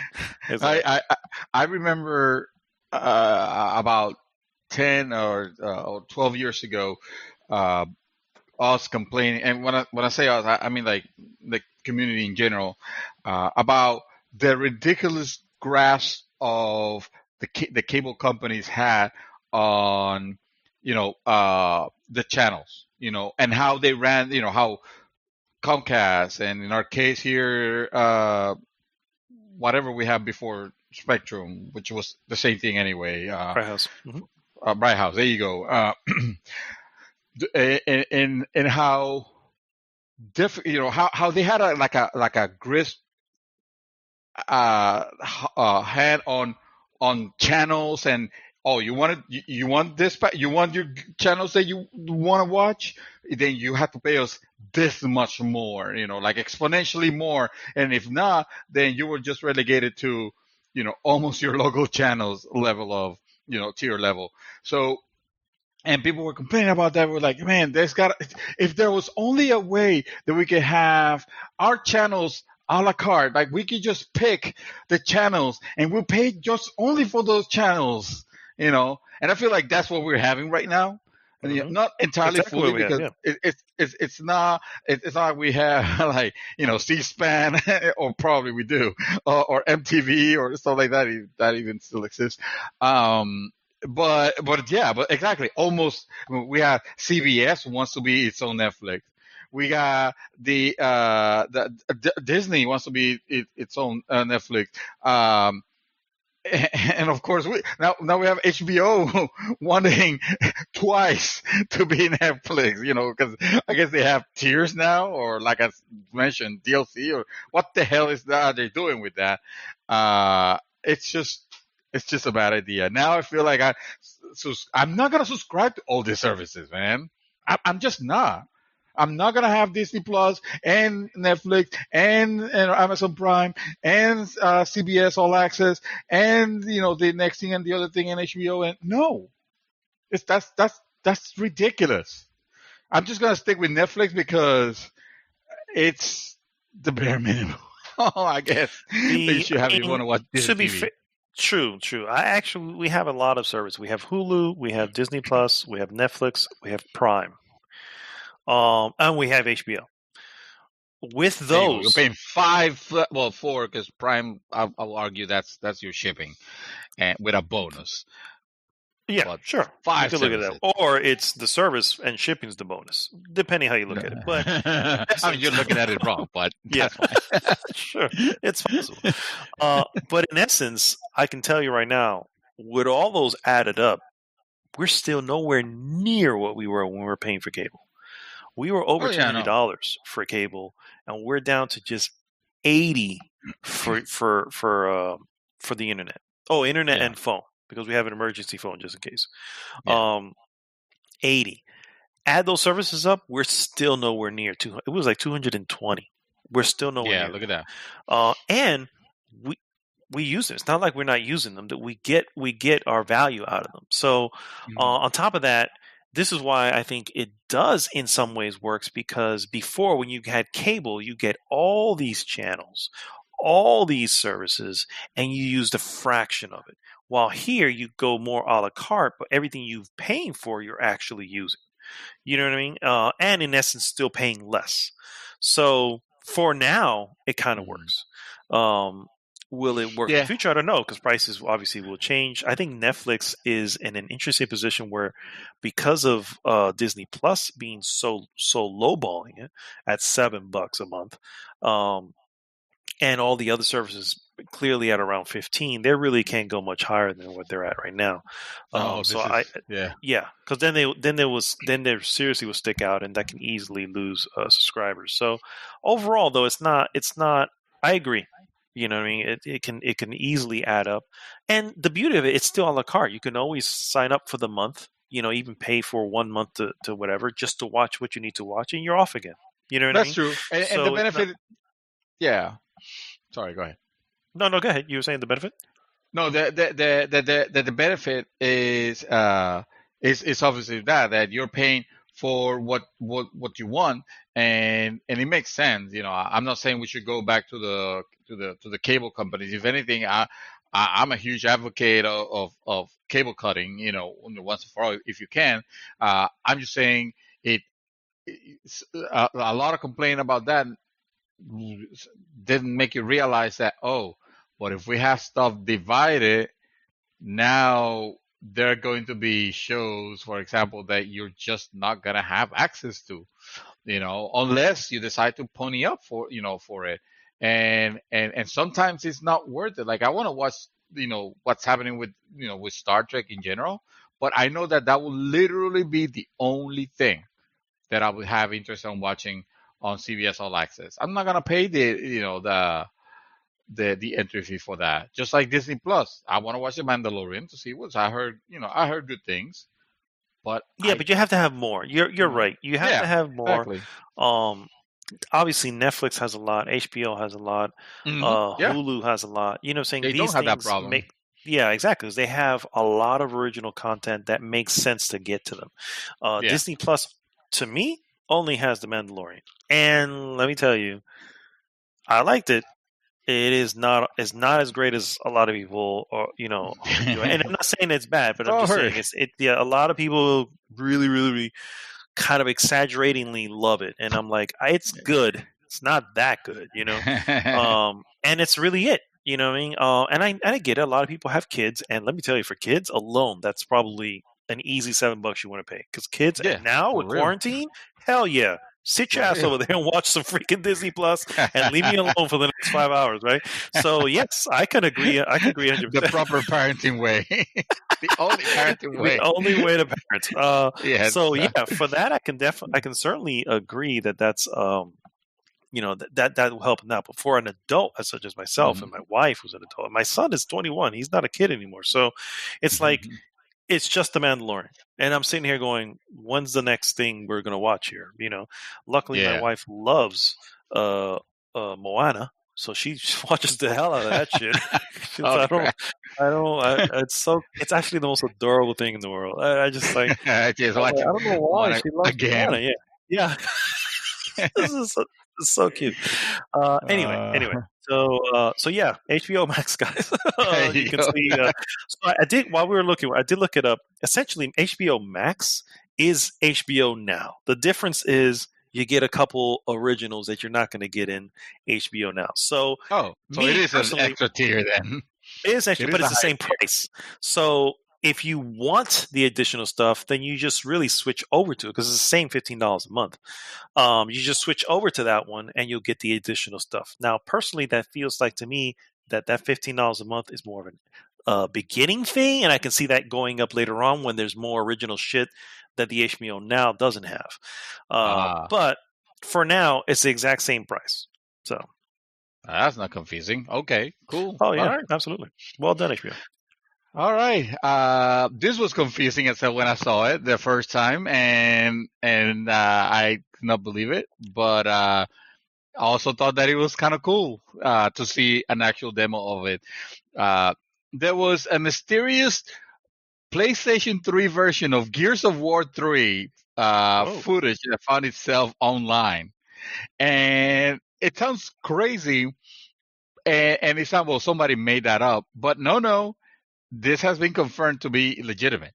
This is a legitimate footage. There was a version of Gears of War 3 running on PlayStation 3, or was it? So, new footage has emerged of 2011's Gears of War 3 running on PlayStation 3, which is weird given that Gears of War games have always been console exclusive to Xbox. Two individuals familiar with the pre-release build of the game said it was made by Epic Games, the studio behind the series at that time, before Fortnite. But there's some room for doubt and little clarity about why Epic would have made it. The footage was posted online by a person who goes by the name of Pixelbutts. Yep, and described themselves as a former hacker. He tweeted about the PS3 build on May 5th and uploaded a playthrough of the build on the apparent 9th anniversary of its creation. Epic originally did not offer any info on that, but then they made a statement. Let me see if I can find the update here. Now that for some unknown reason, here we go. My phone just stopped suddenly. I couldn't scroll down. So there was an update on May 19. In a statement to Kotaku, an Epic rep confirmed that they made this build as part of a test tech and not as planned to make Gears of War 3 for the PlayStation 3. And the quote says, the footage is a byproduct of Epic's internal Unreal Engine 3 testing process, which utilized both Gears and the Unreal Engine, both Gears and Unreal Tournament, and was never part of any actual product work for the PS3. So it kind of, like I said, it was interesting to see at first before the Epic rep mentioned anything, because there was suddenly speculation of so maybe the first Gears of Wars were exclusive, but maybe Gears of War 3 was not meant to be an exclusive console and it was meant to be ported to the PS3 until maybe Microsoft at some point just jumped in and Pay for the exclusivity. money bags. Yeah, exactly. Which it's conceivable, it is. Epic is not tied to them. Yeah, exactly. Yeah. It was, well, around that time. Let's say around that time, they were not a first party developer, but they were very closely tied. Second party. Yeah. Now, obviously, they also developed the Unreal Engine, and the Unreal Engine is not exclusive. The Unreal Engine gets, it was part of tons and tons of PS3 titles also, which is the reason why people were saying like, well, why would they spend, all this time building something if they weren't going to release it on the PlayStation 3? And to that, I say that they didn't really need to spend that much time because the assets and the workings of it was already done on, for the engine. The engine itself is multi-platform. Could run on it, on anything powerful enough to run it. So porting it wouldn't have been an issue. It probably would have been quite simple. When you look at the footage of it's running. It is. You could tell that it's very unoptimized because you could see like the frame rate. It's around 24, 23 frames per second, and it dips from there.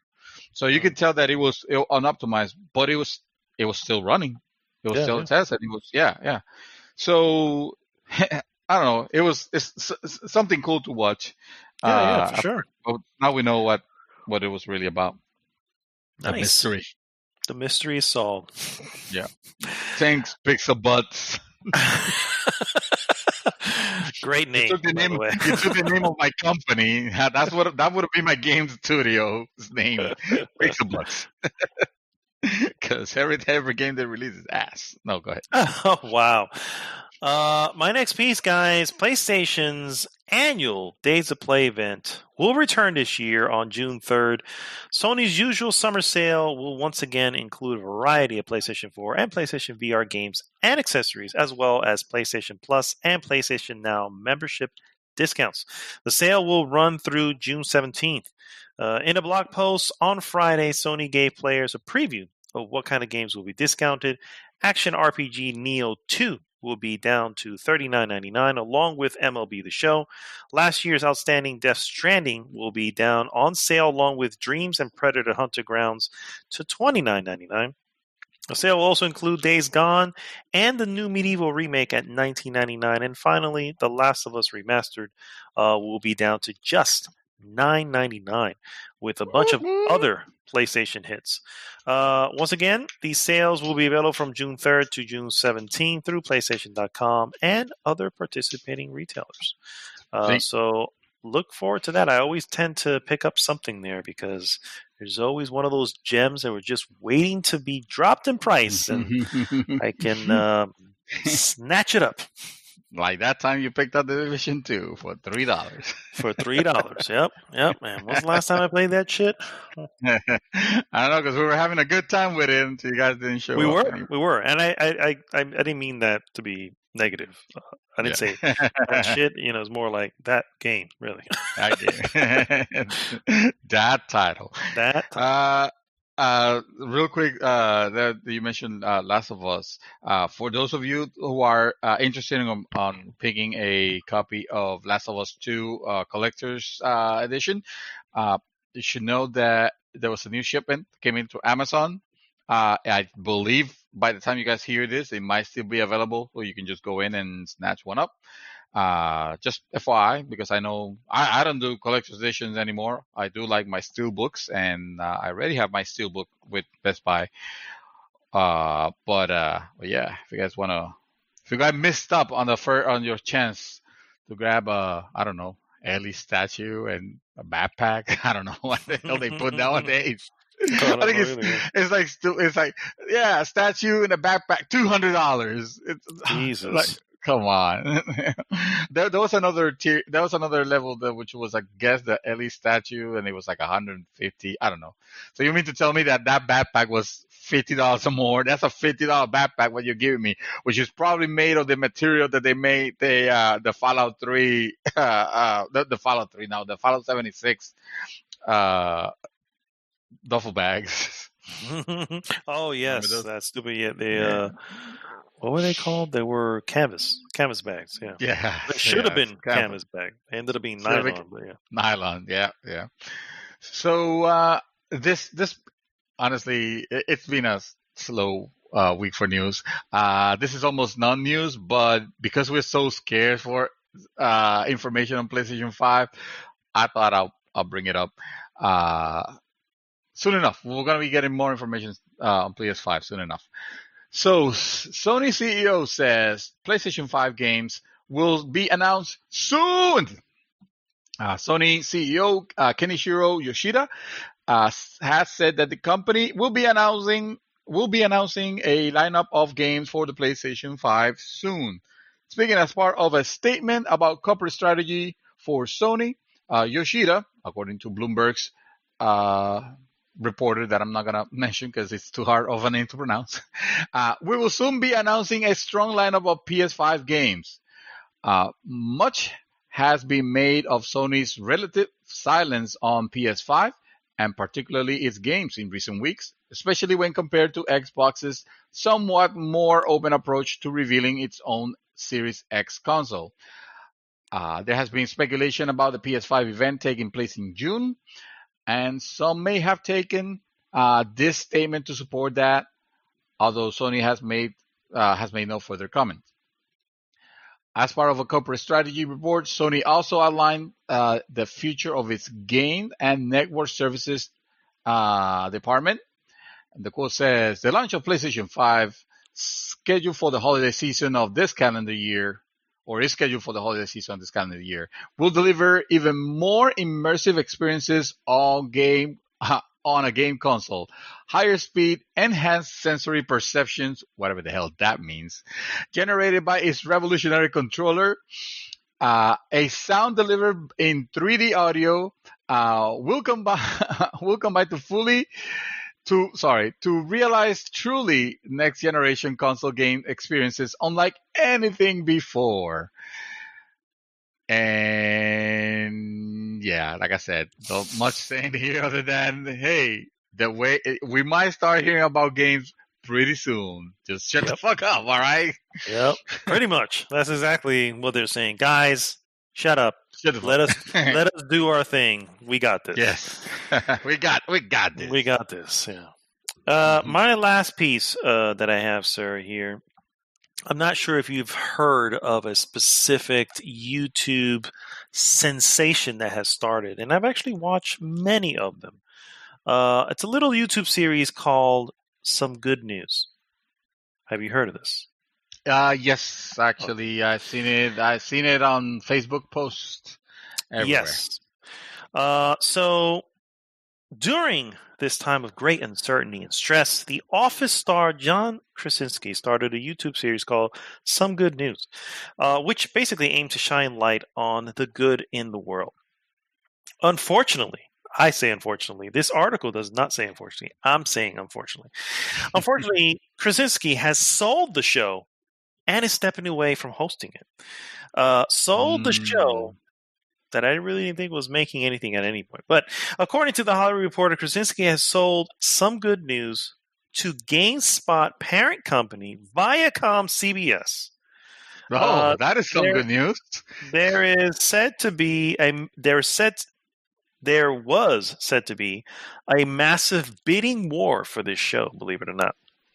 New episodes of Some Good News, if you haven't seen any of them, just watch one. It's just, well, let me just finish this. New episodes of Some Good News will premiere on CBS All Access, which is being rebranded this year, and then come to other Viacom CBS platforms later on. Krasinski is leaving his post as host, but will remain on board as an executive producer and will make occasional appearances.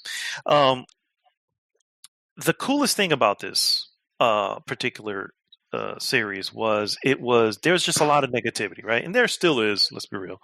But there was a lot of negativity, a lot of concern, when the whole outbreak and everything happened, and here we are, quarantine and all this stuff. And all he was doing was just collecting a lot of good moments on the internet or in the news and sharing it all at once. And they were 10, 15, no more than 20 minute long episodes. And they were great, and he's a funny guy. He's a comedian. And again, he's from The Office, and he does a lot of humor. And he's married to oh gosh, oh, it's gonna kill me now. You're gonna have to find it. I'm gonna have to find it. Jesus Christ, Look for it. Look for it. Krasinski's wife. I'll put I'll put something on front that Emily Blunt. says, Emily "Please Blunt. stand by." Yeah, There no, you you're fine. He's married to Emily Blunt, and so occasionally Emily Ooh. Blunt would pop into the show. But anyway, it was a cool thing. He actually did a prom where he obviously this was all done through either Skype or Zoom or whatever he was using. I'm not even sure. Because a lot of kids, obviously they were supposed to go to prom, but because school's being closed, no prom was done. So he was able to invite a bunch of people out and not out, but just say, hey, we'll get together. We have this group. You put music. We'll have music here. And then he ended up getting a bunch of stars that he knows to play some music or to sing some music. And then people are just kind of jamming, dressed up in what would have been their prom dresses or prom whatever. And that was cool. It's just like something to get your mind off of the craziness that's going on. And I think that was the most coolest part of what he was doing. Was the fact that it was a moment to not think about what's going on at the moment. And the sad part is that it is, of course, now going to be completely commercialized and it's going to be all this, whatever. And that's the sad part because it started off being so simple, and that's just the way it is. That's the way of the world. It's how capitalism works, guys. And unfortunately, it is what it is. But that's why I say unfortunately. Obviously, he is a big star. He probably isn't going to be able to do a weekly thing. You know what I mean? When you're on shoots and stuff like that. So I get it. It's just kind of a bummer, that something so good that was done for a good reason, for a very whatever, is now going to be, it'll still corporate. Be some good, but it's going to be so corporate. Exactly. It's just going to be corporatized and Jesus monetized and exactly. Yeah, some good news that is. Good news. I do have some good news though. I have some really good news, and we're gonna close on this because I am taking over to deliver you guys the good news. Oh, good news, people! Phantasy Star Online 2 hits PC next week in North America, and will be cross-play compatible with Xbox One. So, Phantasy Star Online 2 is coming to PC on the Microsoft Store next week. Sega has announced its popular free-to-play title from Japan, Phantasy Star Online 2, or PSO2, will arrive on PC in North America next week on May 27. The North American version of the MMO includes fully localized text and character voices in English, spanning 3 years of content. This version also features the most up-to-date balancing and quality of life improvements. More good news. In the game, you can choose from 4 races and 9 classes and join up to 11 others to fight battles and bosses. You can also enjoy casino minigames, alliance quarters, competing in new Arcs League. I'm pretty sure that makes sense to PSO gamers. Or attending the all-new live stage event. You will also be able to play with others on both PC and Xbox One, thanks to cross-platform play. Sega also announced the first in-game collaboration to come to North America, and it's going to be Hatsume Miku. So yeah, finally we get to play PSO, the proper version. I have to say, I downloaded the Japanese version and patched it with some, let's just say, unofficial English patches, and that was like, I think it was in 2013 that I did that, and I was having a good time with it. Believe it or not, it's not the best looking game. I would think, my God, all these years it probably doesn't look much better. Although I'm sure that some enhancement might have been made to it. But the game itself was fun. I could see I can see why people are into it. Uh, some people might even consider it the Japanese Warframe. I doubt it. I highly, highly doubt it. But I've heard that term. I heard people say that. So we'll see. I'll play it. I'll download it out, and play it just to try it out. It's free to play. Yeah. Why not? And Make it happen. that's the good news piece of GG. Nice. All right, guys. Well, stay tuned. We'll be right back with our hot topic. Hot topic. Hot topic.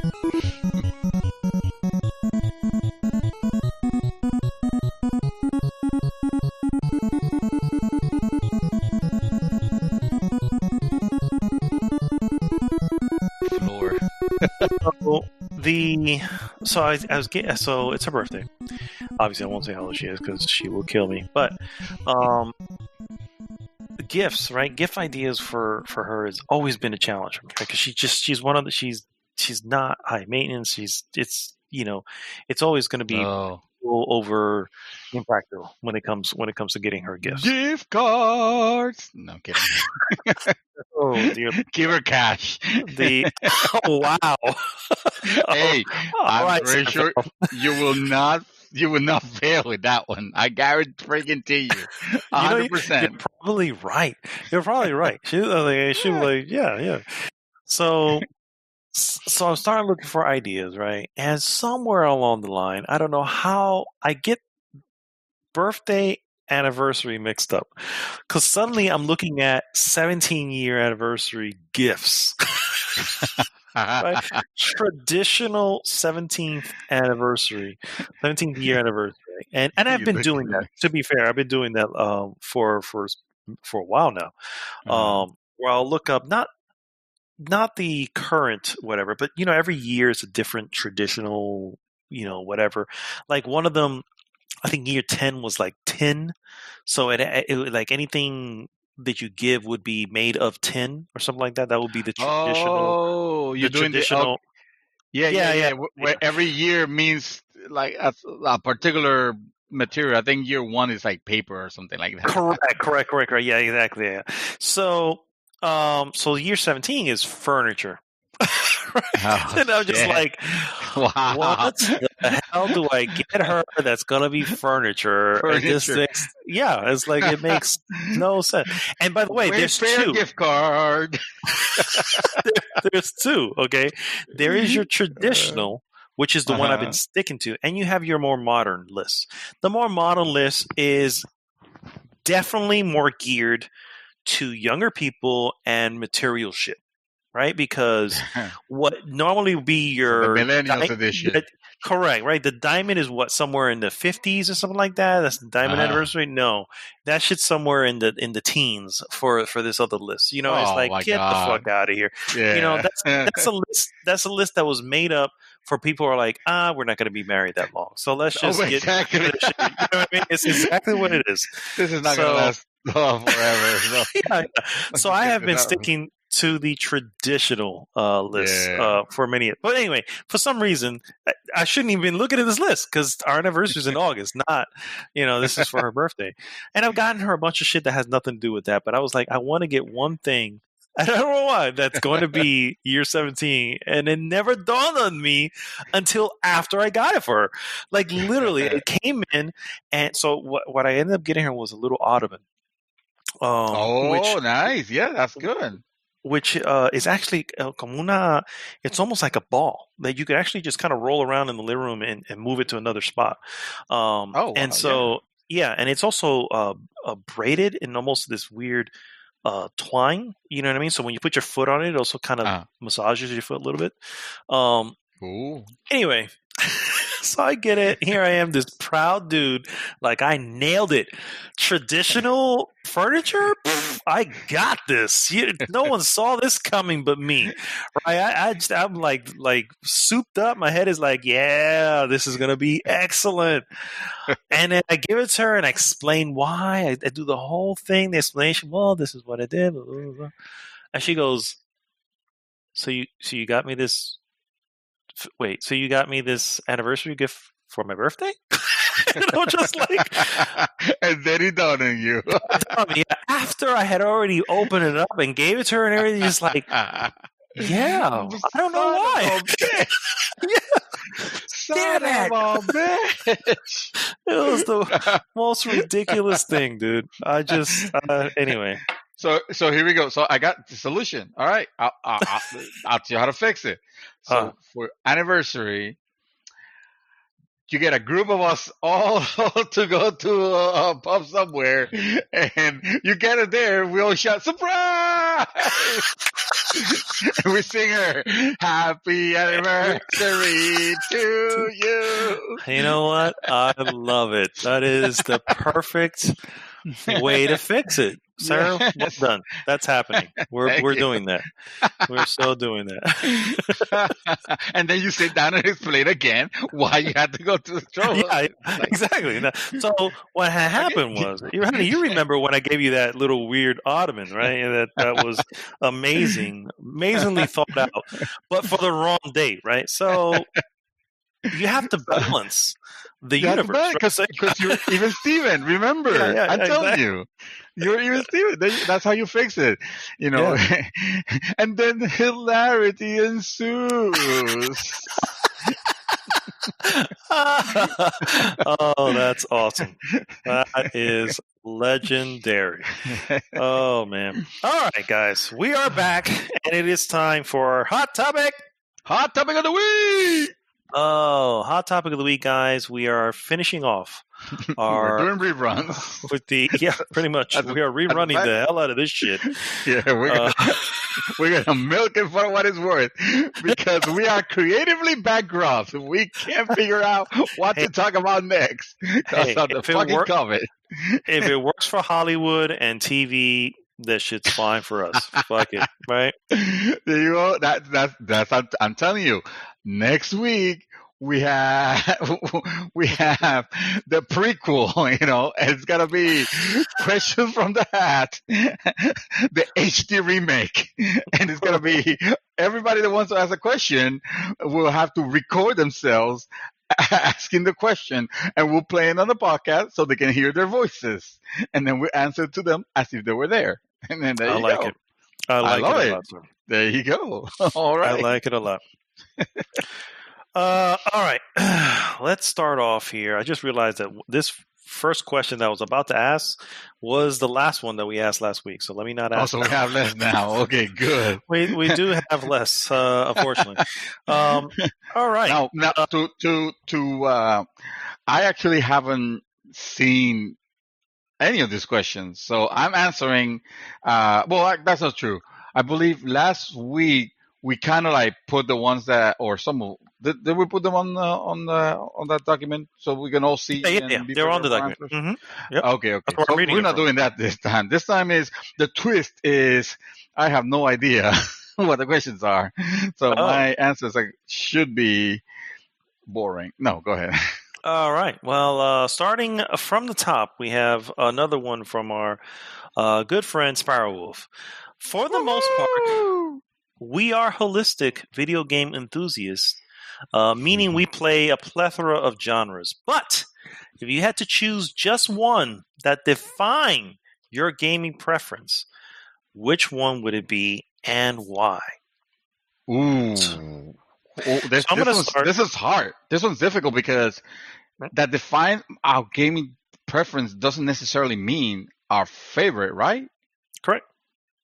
Oh, shit. I mean, it could. If it could align. It could, right. Yeah, but it makes you think it could have it has a double meaning.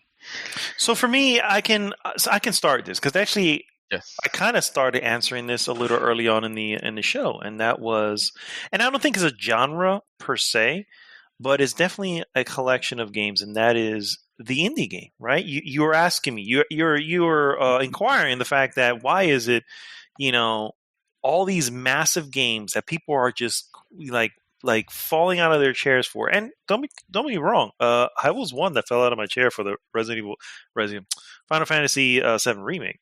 But why is it I'm constantly drawn to these smaller titles? And as I mentioned, I think that they're just more what I can get into now later on in my life than I couldn't get into before. Because I think you have a couple. Then you have a few different kinds of gaming, right? You have your gamer who likes to grind, and they're going to pick a lot of games that are just going to be a lot of constantly coming back to. And I think our very own Chaos Reaper falls into that category where he doesn't play a lot of games, but the games that he does play, he invests time in. Yeah. And so he's constantly returning and checking out new updates and new stuff, and so. That's one, right? And then you have another one who's more of your just, the most popular game. Maybe plays 4 new games out the year, Usually it's a Call of Duty or maybe it's a sports title of some sort. And there's nothing wrong with that. That's just what they're into, And then, of course, you have the other ones that, it's about the time and you play as much as possible, but you're looking for those little ones. I think you and I kind of fall into that category. But you like to try a lot of little ones, but may not finish, or not a lot of little ones. Let me put it this way: you like to try a lot of games, but not finish a lot of them. And that's, again, there's nothing wrong with that. It is what it is. You enjoy your time with it, and you move on. There's nothing wrong with that. But for me, it's always been about completion. And I don't need to be 100% or anything like that. That's not me completionist. Not a completionist, yeah. But to complete an entire game that was designed to, that has an ending, and they made an ending so you could reach the ending. And so, for me, that's me. And I think with the little time that I have nowadays, a lot of these smaller, independent, because they tend to fall into that category. Are my jam, and that's kind of where I like to. I follow Get Indie Gaming on YouTube, and if anybody's into indie games, I recommend you follow this channel because it is. They show the newest trailers for the month. And by the end of the month, they show you what the top indie games were released for them, and they're on everything: Steam. Linux, because for whatever reason, shit's still coming out to that. Was it the Epic Game Store, Switch, Xbox One, PlayStation? It's everything. It's the game, not where it's coming to. And I will mark it. Like I'll see one, and the beauty of it is if you get to the video, if you don't have to watch the whole video, you can actually just go to the comments, not the comments, but the write-up that they have for the video, and it will have all the videos or all the games that they have there with a link to those videos, to their trailers, and it makes it easy for her to go, let me just check that one out. Let me tag that real quick, and I've got a list of games. Who knows if I ever even? I just went and bought, for whatever reason, I went and bought like 3 or 4 small games. Valharis, you probably heard of that one. I just bought that one. Who knows when I'm going to fucking play it, but it's in there, and I can't wait to get to it because it's like this crazy metal, freaking Metroidvania shooter. It's like this weird shit. Kind of awesome. Yeah. And I'm like, fuck, I want that in my life. You know what I mean? And but to answer it more of a genre, it probably has to be Metroidvania. That is, I don't know. That's that, and I'm not even sure if that's a genre. And again, I'm not going to get into that argument or whatever. I get it. That's maybe considered a genre. It defines it when you have. I feel like when you could have a hybrid. You could create a hybrid genre if you combine elements of one and another, and it creates a unique type of gameplay that then other games follow. Just like you get rap and you get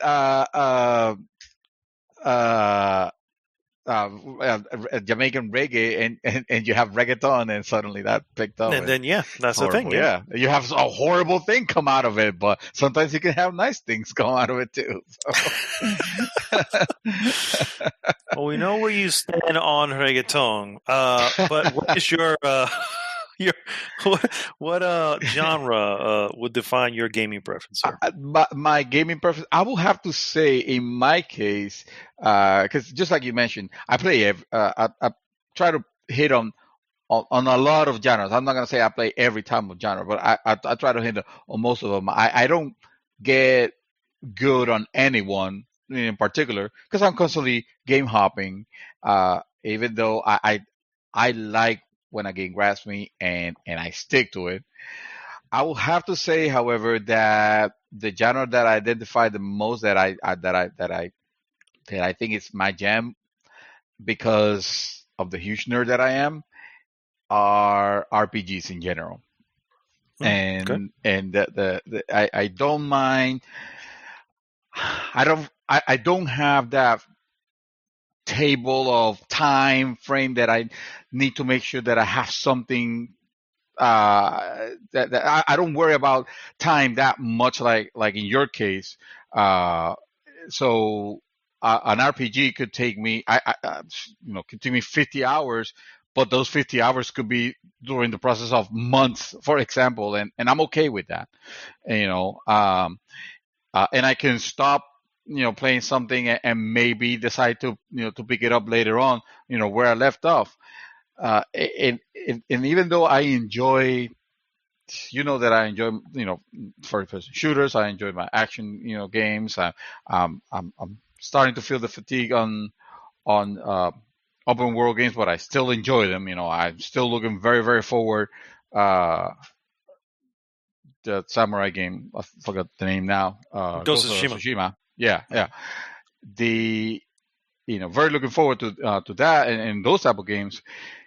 I think our RPGs are the type of games that have that I like its elements and well enough, the elements of progressing your character well enough that I appreciate when those elements are ported to other genres. Like when you have a first person shooter that has RPG elements, for example, I like that. I prefer that actually when games have that progression, and it's natural and it's cool. It's not like try forcefully shoehorn in. Yeah.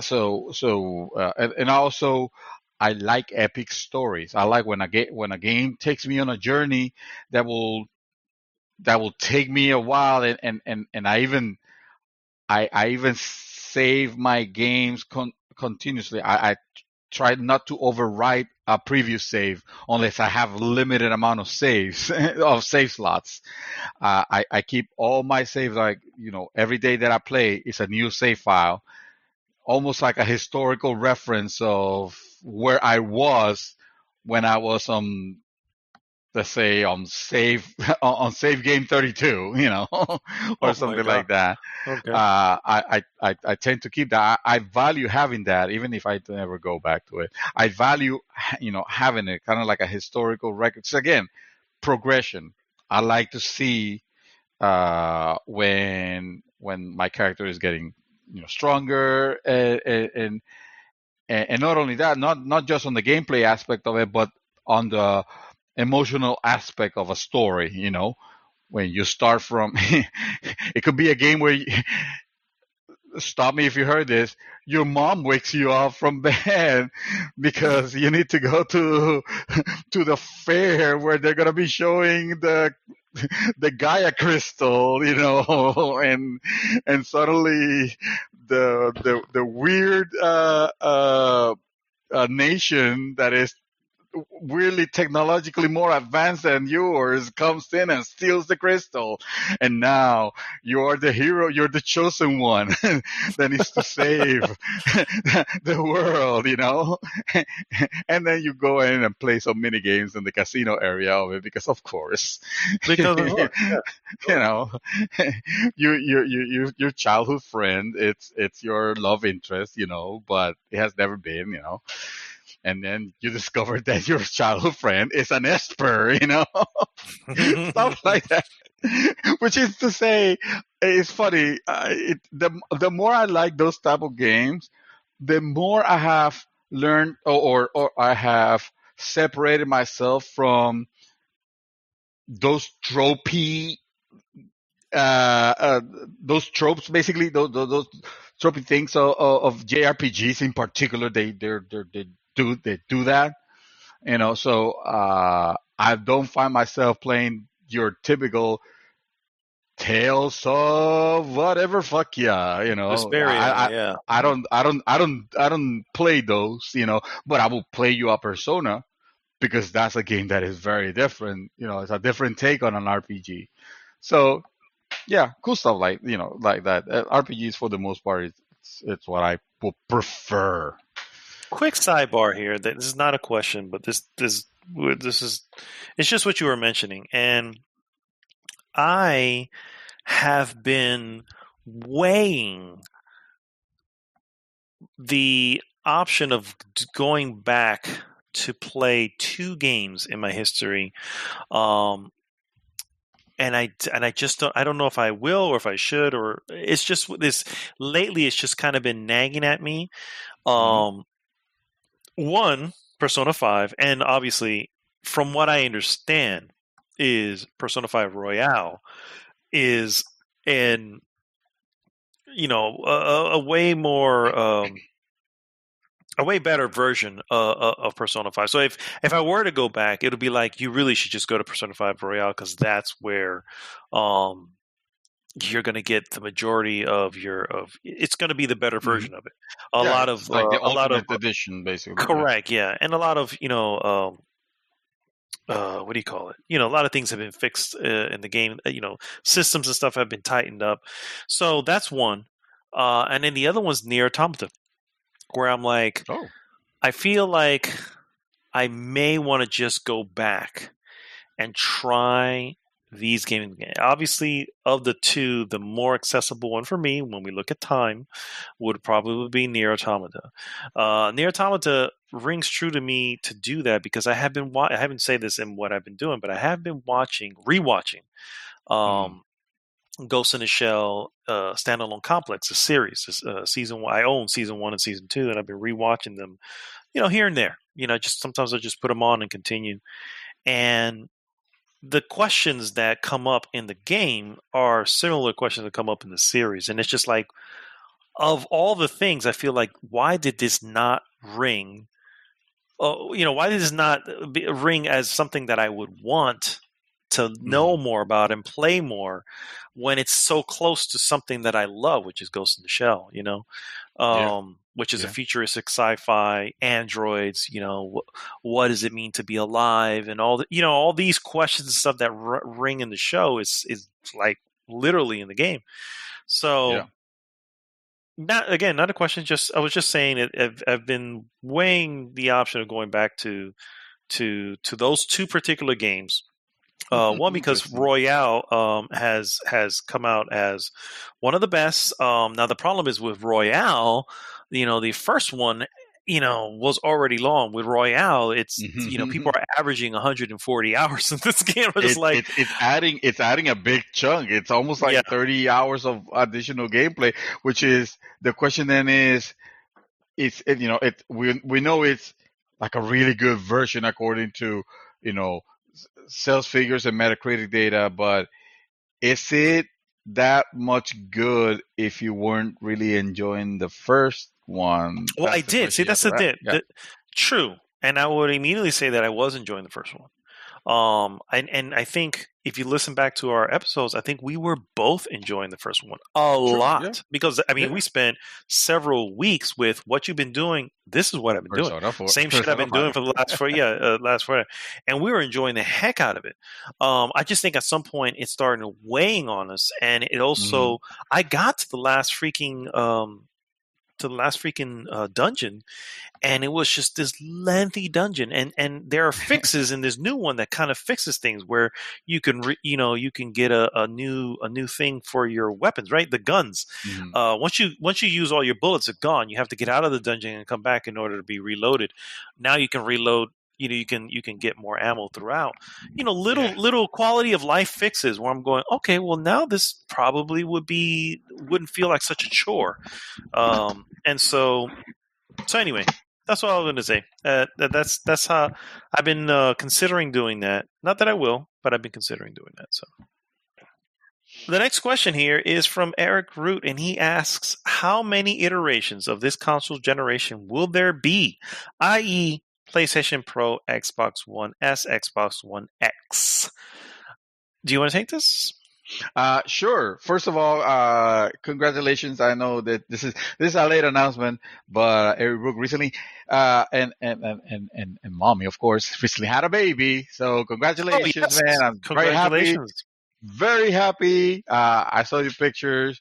You guys are adorable. God bless. It's awesome. Yes, It's awesome to see. absolutely. Uh, so I think this generation. I mean, we have already on our current generation of consoles, we got a taste of mid mid mid gen upgrade, right? And Upgrades, yeah. we were the companies were able to get away with it, and it was in part with the fact that I'm sure 4Ks and the selling of the marketing behind 4K TVs and all that had a lot to do with it, and quite frankly, we were wondering like, how is this gonna go? Is this a new? Is this gonna be, you know, I hate saying the term over and over, but the new normal now? I'm afraid so. I think honestly that the companies have gotten a taste of the fact that the market will support upgrading your console mid generation. I don't think they will be as crass as to give you Xbox, Xbox, whatever they call Xbox Pro. On Yeah. that won't go down, but you know what I mean. It's not gonna be like three tiers. I don't think we are gonna have upgrade redesigns. Actually, I was surprised to see. Well, actually, no, never mind. We have some redesigns of the original consoles because if you remember PS4 as it came out and what it got designed into later on is not the same. And the Xbox that one goes without saying. The first box was horrible. The second box was dreamy. Uh, so we're still gonna have that, but I also think that we're gonna have our PlayStation 5 Pro, which they'll probably cost. No, they'll probably stick to Pro. If I'm honest, Sony seems to be consistent. Xbox is the one that is probably gonna call it. This is the Xbox waffle. And that's gonna be your mid tier. Oh, Series waffle, because of course that's what they call it. Uh, so it's gonna be an upgrade. Now this one can play up to XK gaming. Now you don't need it, but you want to, right? You want to, and that's gonna happen. That's definitely gonna happen. I think this is a bold prediction, maybe we'll call it. I think depending on the design of the PlayStation 5. Actually, I take that back. Regardless of the design of the PlayStation 5, I think that what's going to happen in this particular console generation will be modifying upgrades, like upgrades that you can actually put into your console. I look at the Xbox Wow. Series X and I'm like, what's the first thing it reminds you of? It reminds you of a tower. And I'm Mhm. like, well, perhaps it's designed that way on purpose so that later on it will be easier to get people to buy into the next one because it won't be another $500 console. Instead, it'll be a $200 upgrade that you just Upgrade. add to your console. You know what I mean? I got it. The Xbox 32. Like the Sega 32. Like the The 32X. 32X. The 32X. The Xbox Hopefully, 32X. hopefully it's not as ugly as a 32X. But I think what I mean to say is I think that what it will do is that the console, the Xbox Series X, will still look the same. All you're doing is pulling one part out and pulling it back in, and it's all internal. And the reason I say that is I think that's more of a Microsoft thing, but I think it would be foolish for Sony not to have that already in mind to say, you know what, maybe instead of getting people to have to buy again one other console, if we can make this one where it won't be the console that they'll have from now on because they'll just get upgrading, but at least it will last a little longer.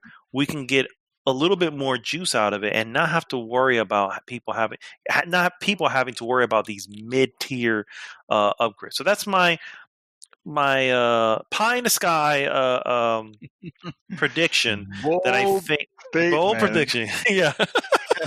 And I'll probably be wrong as all get out because most of the time my bold statements are wrong. So I would say, yeah, we should make a bet on it. No, I would say, I mean, that would be giving a little too much credit on the console makers to be pro consumers, and they really are not. You know, well, no, see, you look at it as pro consumer, but at the same time, this cuts on their cost down, right? Because what's the most expensive thing of being a console manufacturer is manufacturing your console. Well, if you've already manufactured your console and all you're really doing is adding an upgrade that is optional, because let's be real, the Xbox One X and the Xbox One play the same games. The difference is one runs it better, the other one not as well. You know, one can go up to certain resolution and fucking frames per second. The other one cannot. But the games are still the same. So if we're going to do that anyway, why try to force an Xbox One X out into a market where people are like, fuck you, I just paid God knows how much 3 years ago. I'm not paying anything else. To say, okay, you don't have to pay that. You only need to pay for this particular upgrade. And you don't need to, again, it's an option because you're still going to be able to run the same game anyway. But if you want to, it's an easier buy-in. And it's also less costly on them because they're not having to make this huge box all over again. So it's both. but It's consumer friendly, but it's also it's less cost on their end. Yeah, and I'm not saying that it's a bad idea. You're basically talking about a module design where that lends itself to upgrades. I'm saying that yes, it'll cost them less, but it also it has the potential of also making them less money, because if they still have to manufacture something, they're still having some cost involved with it, and just putting a little bit of extra materials, if they're gonna make the money anyway when they sell the console, it's not gonna be that much of a negative to impose them to do a modular design. Not to mention the Xbox Series X, you see it like that on that shape, but that shape I don't know if you had the opportunity to watch the Digital Foundry No. basically a partaking of it. They took the console apart, which I thought it was really bold of Microsoft to let them do that. I mean, they literally took it apart, and those components, I could tell you, they do not look like they're so engineered into one another to fit in that space that they don't look serviceable at all. Like if I'm thinking if it was gonna be a module upgrade, it'll have to be kind of like a swappable thing. That's what I'm talking about. A swappable. Yeah. Yes. But this one does not have, and they're not gonna. Microsoft's not gonna want to have people opening their boxes to try to change anything. Now whether Sony adopts something like that, hey, it'll be cool, but it'll also be sending the message. I feel, this is me. I feel like it'll also be sending the message. Well, you still don't have the final form of this console. You don't have the most powerful console. You have the version right now, and I think that can be a dangerous thing to. It could possibly be, but it's also that other version doesn't really exist right now. You know what I mean? So it's like you still do have the powerful version until you don't have the most powerful version. You know what I mean? And again, we all know, and I've said this before, especially with console gamers, the most powerful version isn't why people get into that. Because again, if that was the case, then the Xbox One X would be selling like hotcakes. But it's not. It is selling, but not, blowing it. The one that's selling out the most at right now is the Nintendo Switch, which is the least powerful of all the consoles. So it's definitely not that. Again, it's just an option. As to me, again, I feel that it would be a less costly option for the console manufacturer and less of a costly buy-in for the consumer, if they were to go that route. But I'm still going to throw it out there. That's my bold prediction. That's what they're going to do Eric Root. I'll Next say question. that unless you want to play another Live of Tiger, don't bet on that. No, I would not bet on that. That's too bold of a prediction to bet on. And the moment I bet on it, I'm basically dooming it to never happen because that's what happens. The moment I put money or some sort of wager on something, I have completely doomed it from where it happened. So. Low. Next question we got just about how many games, including previous gen, that you currently own, you have not finished. Oh my gosh! I feel like this question. I have games that are still under shrink wrap, and I have bought the sequels of them already. So I think that should appropriately answer that question. But if Actually, you must know, then we'll go into the Go ahead. we'll go to, I mean, I don't have details, so this is going to be really, spitballing here at this point. But I just went into my PlayStation 4 because I'm always looking at my library. What do I want to install and what do I want to remove around and stuff like that. So I just recently went in and it has games purchased on the because you go to the library, it has a couple options, whatever you have installed at the moment, blah blah blah. And it has games purchased. I was at 340, like 340 and some change.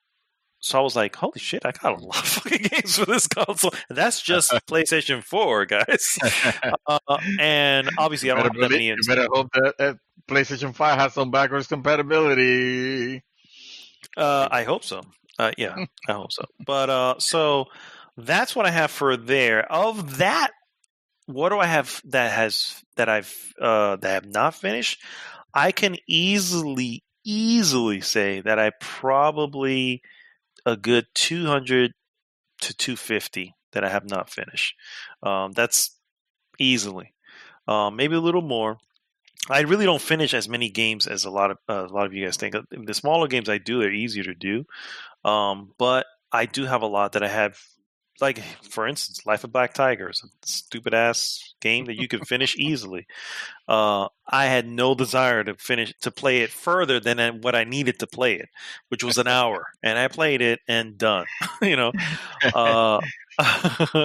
played enough to justify saying I played it. I played it. Yeah, I played it.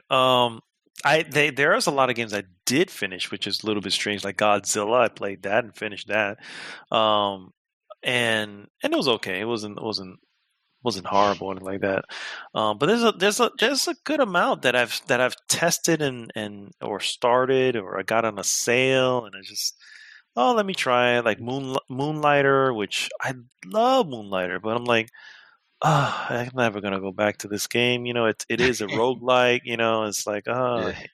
I don't hate roguelikes, but roguelikes are, for someone who's obsessed with time, roguelikes is like the opposite element. You know what I mean? Yes, exactly. It's like, not only are you going to be long, you're going to change every time I come back. So make it even harder for me to get through this. Face your fears, brother. So yeah, if I had to, and that's just this gen. If I go to back to next gen, I would say, you know what? I mean, we're coming to the end of this console generation. I'm at 340 and some change for games. Probably the same amount in PlayStation 3. So we can say that. I'd say a good 200. I would say 200 because I do finish some games I really had no business finishing, but.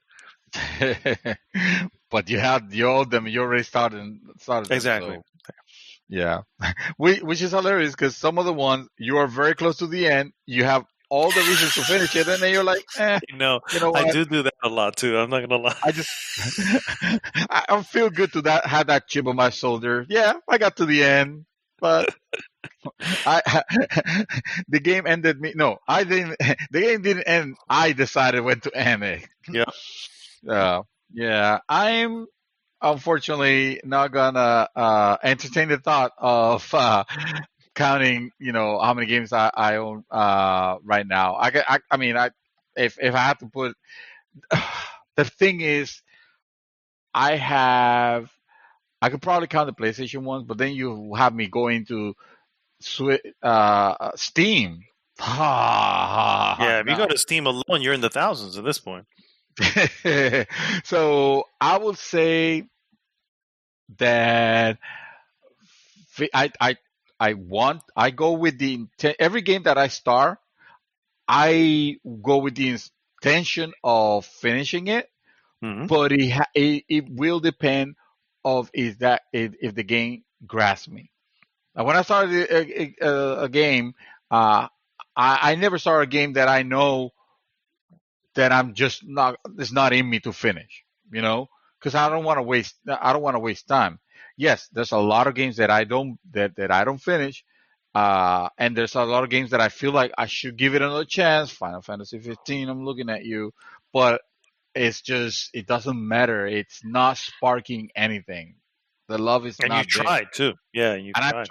I tried. There's some games on this list where I feel like no man, it's essential. You have to see this through the end. But for some reason, hey, there's some amazing titles that have done the same. I never completed the DLC for Last of Us, for the original Last of Us. That DLC is essential. If I want to play Last of Us 2, I need to go to that DLC and beat it first. At some point before releases, I need to go back and finish, that DLC. Forgot the name I of that agree. DLC. You You probably know. definitely, yeah, Left Yeah, Behind. Left Yeah, Behind. Yeah, you I left it definitely, behind. you did, you did. Yes, very Which, stubborn. hey, I guess. But then, on that vein, I also have games that I know I'm just never gonna play again. South Park, The Fractured Butthole. It's the Fractured Butthole. It's a game that unfortunately didn't spark it. Didn't spark it for me. Just like the Stick of Truth did. I love the Stick of Truth. I thought that game was fantastic. Uh, and at one point I wanted to replay it again. That's how much I enjoyed it. But this one just didn't do it. It didn't do anything for it. So yeah, and like I mentioned, it was not a joke. I have at least one, two, three, four. I'm gonna say four because I do have a unshrink wrapped version of or a shrink wrapped version of Final Fantasy VII looking at me, Mhm. which I never returned, even though I bought it digital. I ended up getting the the deluxe edition, and I couldn't find it in my heart to return it because it looks so beautiful. So that's a $60 paperweight right there. Nice. Uh, uh, but I have the like four Yakuza games that I haven't taken out the shirt wrap, and in my mind, I'm saying, yeah, I'm gonna play it. I'm gonna go back to it. I definitely want to play it. But like, look at how long it's taking me to continue playing Judgment, and I like Judgment. You know what I mean? It's Yeah, like, I actually have that still installed, believe it or not, and it's yeah, mostly I feel bad because my son bought me that. I'm like, I don't want to install it, but I don't know when that I'm game gonna is go good. back. That game has a good story, man. That game has a good story. It actually, you know It's what? a good game for It sure. is picking It's up. not a bad It game. is, yeah, it's definitely picking. It's definitely picking Yeah. up for me. But yeah. All right. Our next question here. What has been the hardest video game you played as a kid that you inadvertently, at the moment, just rage quit and never knew until you knew? Because you happen to never touch the game ever again. So this is from Mm, Giovanni, and it's basically the only thing I can think of. hold on, hold I, on. I assume. You don't have to. You need to explain that question for me because I got confused a little bit on it. Okay, so what has been the hardest game you played as a kid? So that immediately puts us as a kid, right?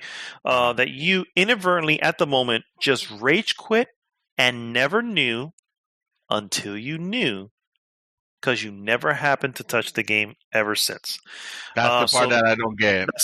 So I never. So just rage quit and never knew until you knew, because you happened to never touch the game again. So I'm guessing the end, right? Never knew the ending until you knew the ending, because you never actually went back.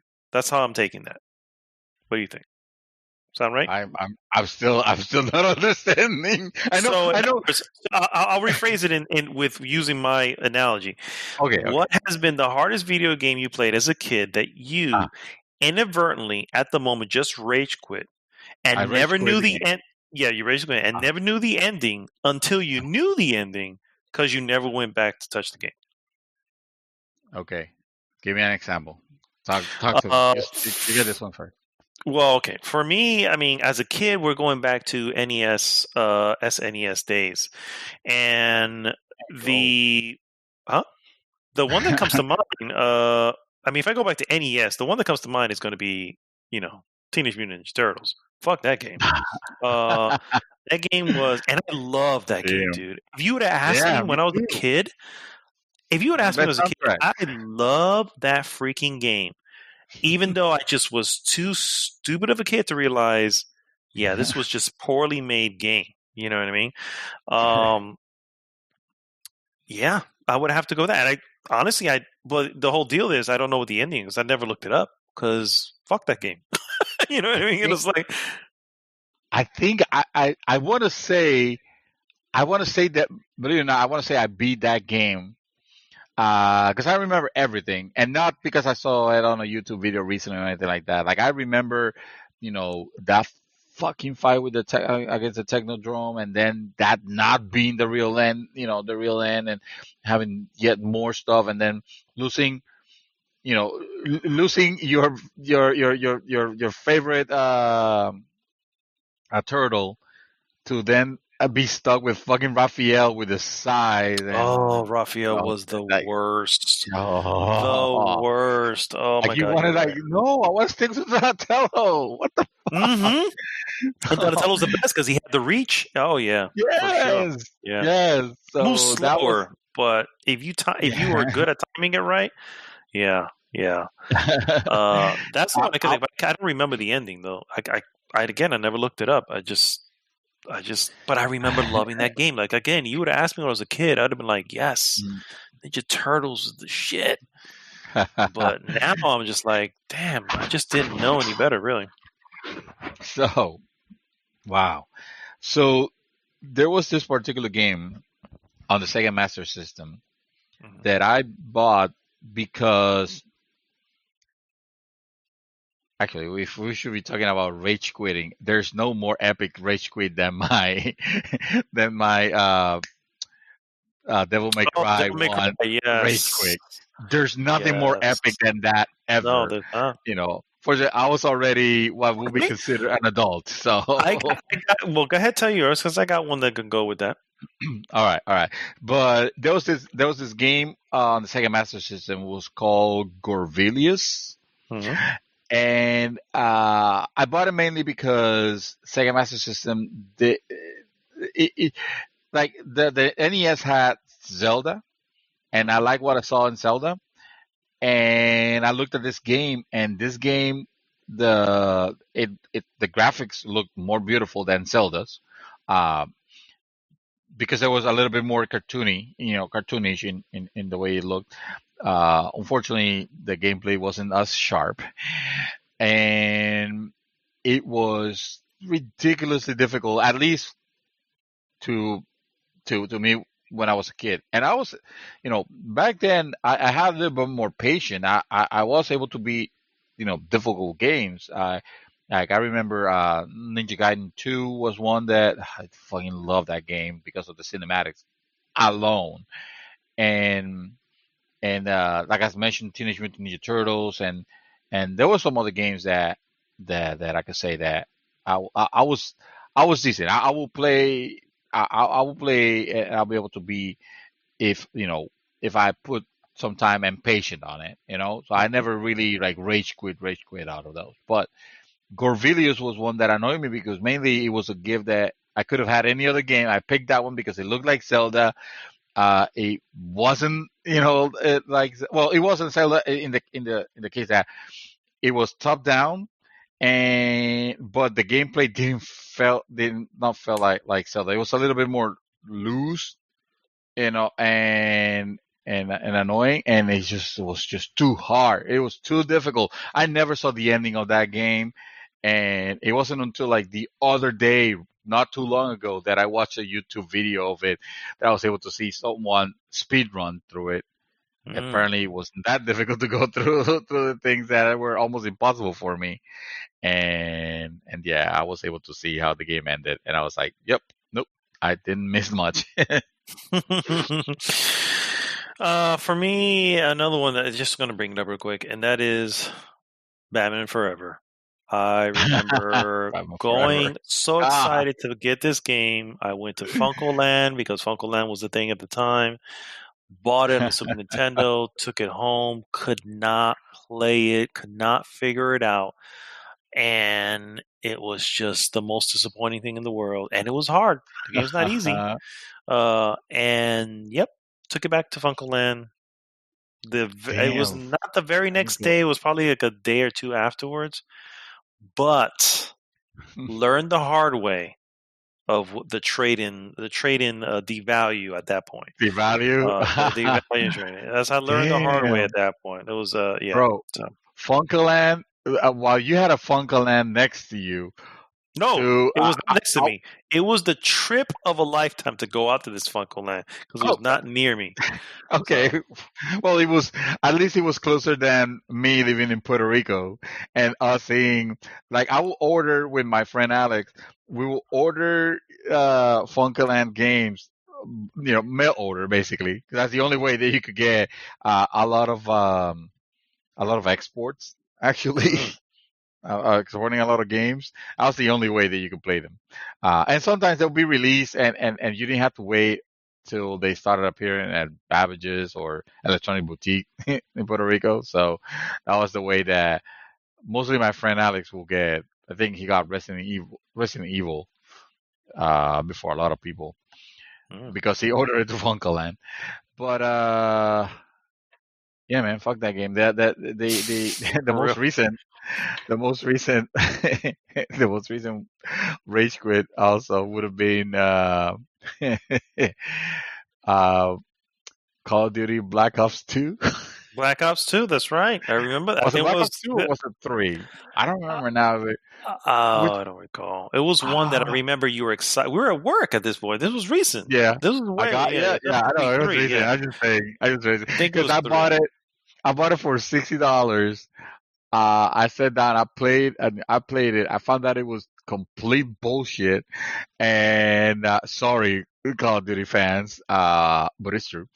And I got $33, and I'm like, well, it was $30 less than what I got here. Pretty much. So Pretty much. I was experienced, yeah. Oh, I didn't man. rage quit on that one. I was just like, no, this game's bullshit. You might as well have. Shit, yeah. You might as well have. Yeah. I think Wow. it was I think it was Black Ops 3. It was Yeah, I whichever think it one. was 3. Yeah. I think it was I 3. think it was 3. Yeah. Yeah. Anyway. We got 2 more here. For next one is most of us started playing games at an early age. What keeps you gaming and passionate enough in the subject that you dedicate a couple hours every week to it, including generating awesome content like streams and this podcast? Go ahead. Yeah. For me, honestly, it has always been about escapism. And Damn it, you escapism can be stole it. very simple. I mean, you can just agree. I mean, is the case may be. It's Yeah. like I think when I look at so many people I know, my wife, my brother-in-law, everybody who knows, and I look at them and I look at the level of the stress that they have at all times and all this stuff that they have rolling around. It's just like they don't have an escape. They don't have a place to go to just get your mind off of something. Even if it's temporarily, you're going to come back because real life is real life. It doesn't go away. But just to have that moment to just escape into a world that's enjoyable, and it may even be worse in this world, but the point is you're in control of it in whatever way you have, and there's just something about that, something about getting into, and that's what keeps me getting into new games is because it's all these new worlds. I'm just going into the game I was playing today, Rise. Um, it's a new world. It's a new vision of what the in-between afterlife can look like and can play like, and what is it about, and what is the story is trying to tell, and where's the connection that it's trying to make to your own real life, and it's like all that shit is just awesome, to me. And Yeah. it's just the thing that keeps me coming back every time, looking for that new experience. And at the same time, going back to the old. I mean, like I said, I go back to Super Mario Brothers all the time. And I love just jumping back into that. That's what I love about right now Super Mario Maker 2, because it is like going back to the old, but still something new.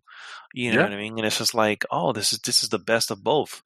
And it's just no other medium like that. I mean, films, like you said, are very passive, and I love returning to them, and I love experiencing new ones. But it's different. There's no control over it. And you can have multiple moments in one game that you cannot have in a film. You can have multiple moments in a film, because when you watch a film multiple times, you can, if it's a good film, you can get little things out of it that you didn't get through your first playthrough, but you're still limited. Playthrough, you know what I mean? Your first watch. With a game, you can have dozens, hundreds of moments in one game. And it's just, and then when you have stuff like, and I don't play it, but I respect it for what it is, Fortnite, you can have thousands upon thousands of moments, and it's the same fucking world. You know what I mean? Yeah. So it's just something that doesn't exist in any other medium. And it's that escapism that I think I remain pretty much a mellow person. I don't have high blood pressure, and I check it all the time. And it's because I have a release, and I have a way of escaping, the troubles of the world to just enjoy a moment, in the Mushroom Kingdom. Yeah. Sometimes you just need to level up. Yeah, And I agree. yeah, I agree. I will have to agree.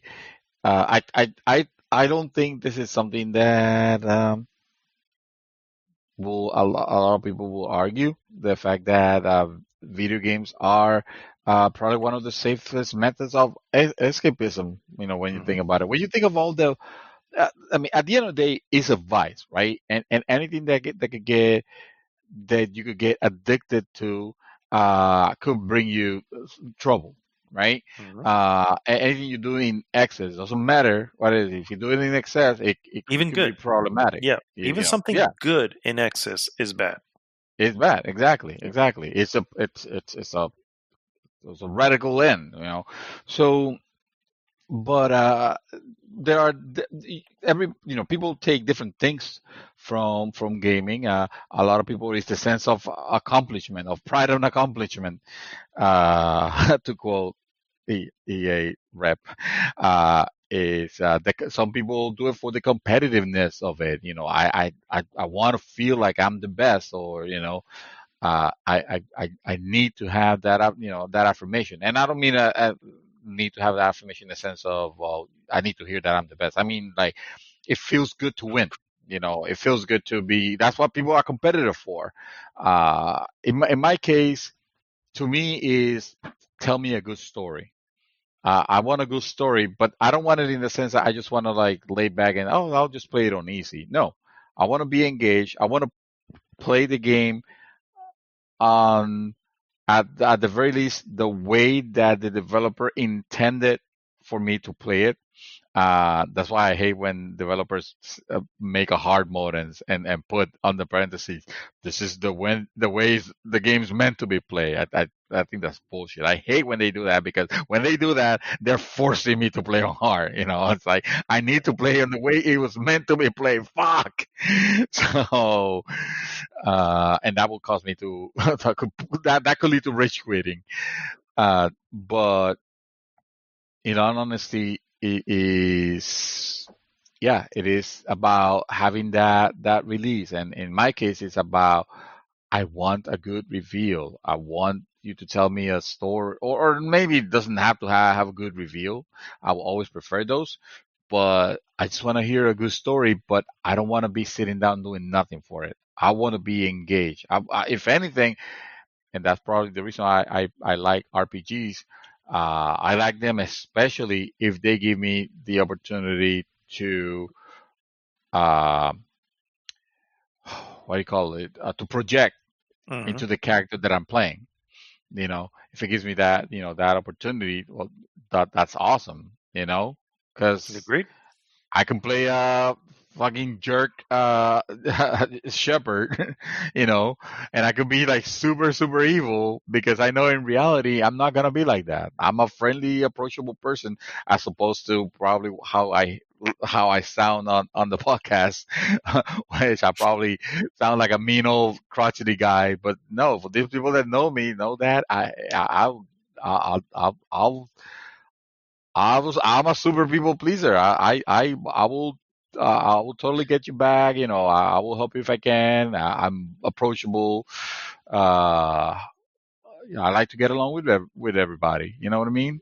Hmm. Uh, and but sometimes that bothers me, to be honest with you. Sometimes even that bothers me. So if I get to play a game and I get to be like super mean and super evil, not to mention not a lot of games do that, well enough. But the ones that do, X-Men versus TIE Fighter, actually phenomenal. Yeah, I want to play the dark side. Yeah, I want to play the evil character. That shit is just awesome. Those endings are more interesting to me than the happily ever afters. Yeah, yeah, exactly. Agreed. Yeah. All right, sir. We have come to the last question, and I hope you're ready for this. Ah, best for Oh, last. I don't know. It's lucky number 7 on this particular list, so maybe. Oh, there you go. All right, hit me. Which of all of the video game characters from games you've played, main or NPC, have you connected to most, and why? Oh fuck! Oh man, this is this is this is a good question, but it's probably gonna get a bad response because you just think of the first thing that comes to your head, and then later on, when you're done recording, you're like, "Fuck, that's not the one," because X, Y, and Z. Actually, I should have said X, Y, and Z. Well, I have a Oh couple that come man. to mind, and some are good and Okay, some are take it bad. away. And frankly, I don't know if they'll start with the good or the bad or just stick with one. Um, Oh so man. I'm going to start with the good, and that would be Ryu Hayabusa.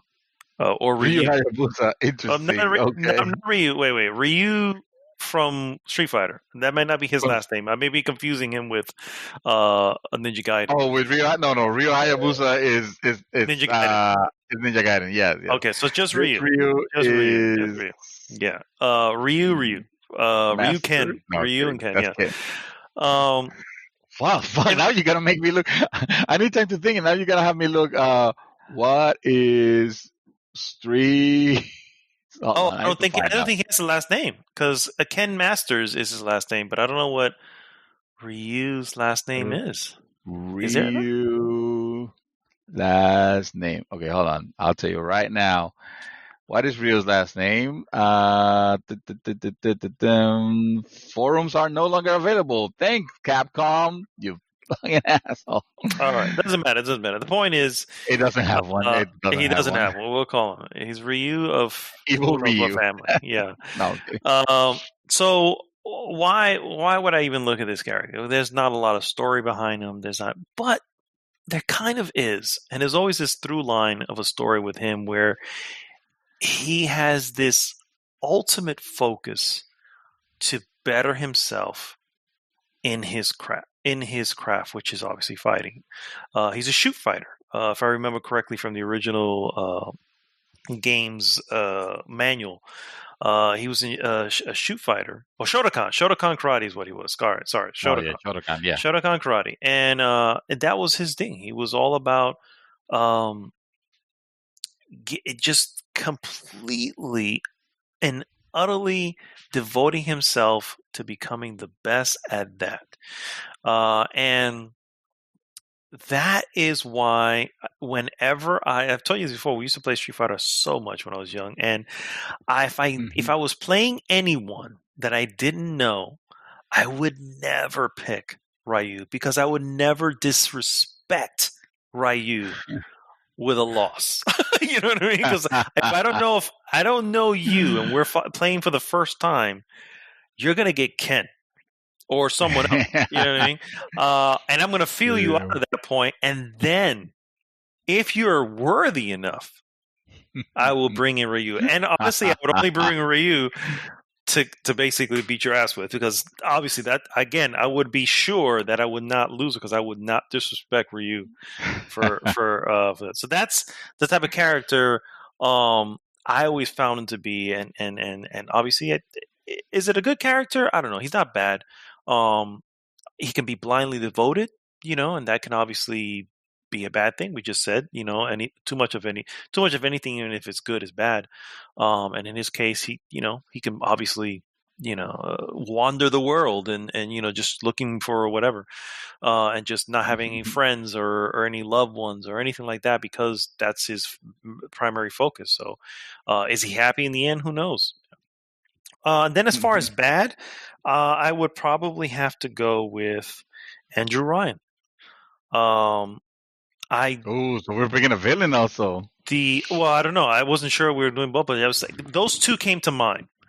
As I was reading it before when you were talking, and I was just like, all right, this is the last question. I read it, and those are the first two that came to mind when I was really thinking about it. Those are good answers. The philosophy behind Andrew Ryan, I've always said, and you agree, and I think many people agree, is the best villains are those who believe that they are the hero of the story.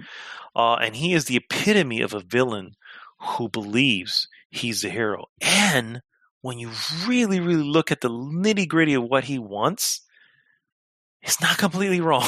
You know what I mean? He's like, I kind of get where you're coming from. You know what I mean? And he was, and I've read the novelization of the story, which obviously leads to the game, right? The book itself is all the events before the game, and it literally ends towards the beginning of the video game. So it is absolutely fascinating character, because he feels that something's wrong with the world. He doesn't feel that as a nation he owned the forest, and he had to give up the forest because it needs to be a national forest. But he's like, no, I own this forest. It shouldn't go to anybody else. And he also was against the socialism, of the Soviets, right? Where it's like everything belongs to everyone, and we should share everything, and everything, and everyone should pull together. And it's like, no, if I'm the one, putting work to it, then I should get my cut of what it is. And then he was also against religion, because it was all about, but why should I do anything just for God? What has he done for me? I'm sitting here suffering and whatever, you know what I mean? So I'm not saying I agree with his philosophy, but one cannot look at it and go, oh, that's just wrong. You're going to go, I kind of get it. Maybe wrong, but I kind of get it. I kind of see where you're coming from. And then on top of that, he went and created what is probably my favorite video game world, which is Rapture. And the fact that he called it Rapture, just the name alone, all right, says it all, And so, probably edging out Ryu just a little bit, because I'm always a fan of the villain anyway. Would probably be Andrew Ryan. So that's wow. Well, that I mean, those are admirable choices, and I will have to wholeheartedly, agree. I think Andrew Ryan definitely he's almost like a Thanos, in the sense that a Thanos will be without the comical,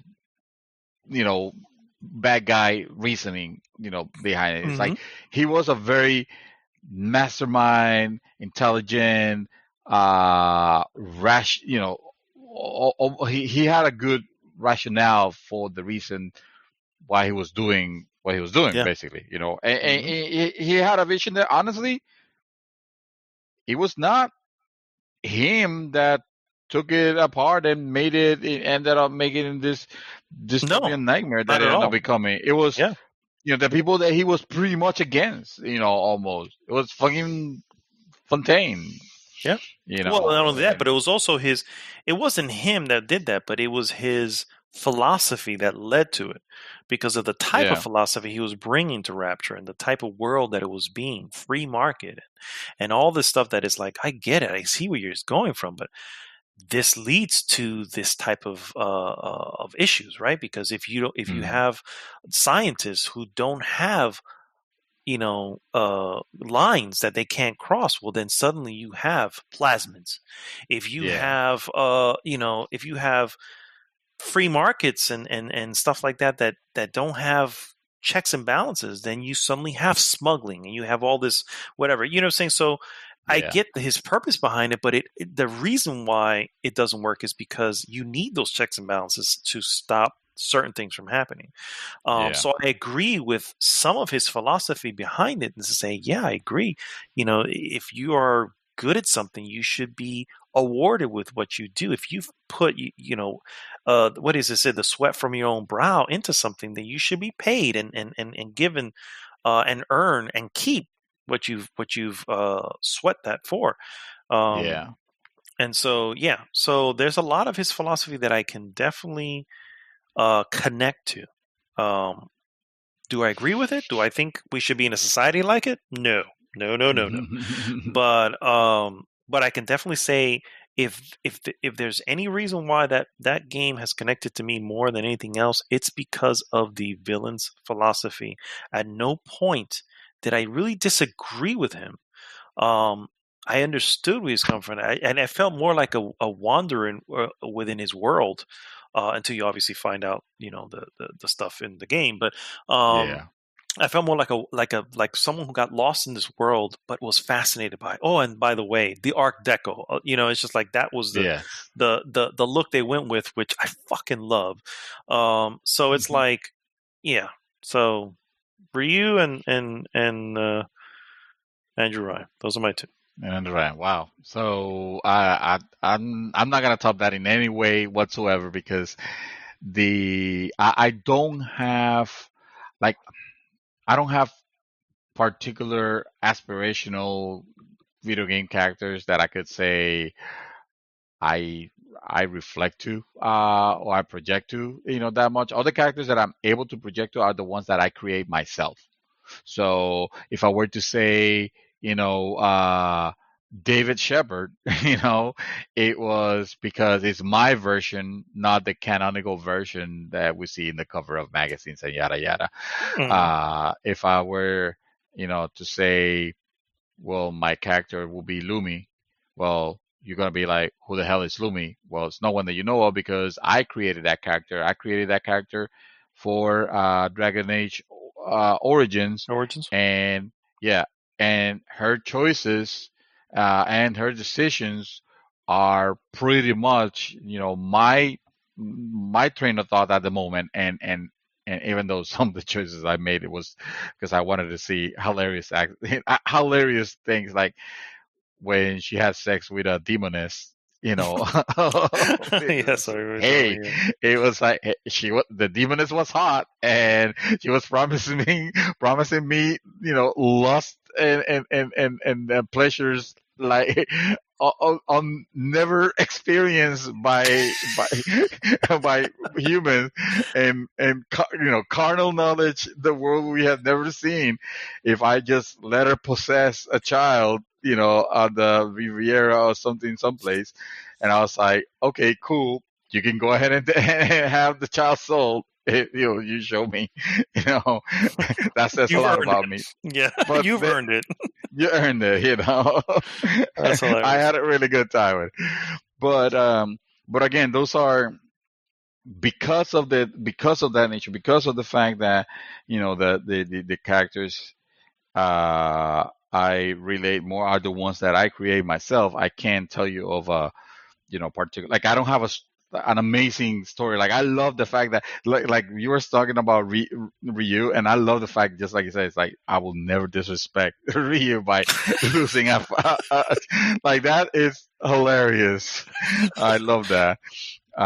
If I had to pick a character that I will say I could possibly closer relate to, and not as much, in the sense that I don't believe I have the qualification, all the qualifications of this, character, because I can't speak and this character doesn't speak at all. It's it'll have to be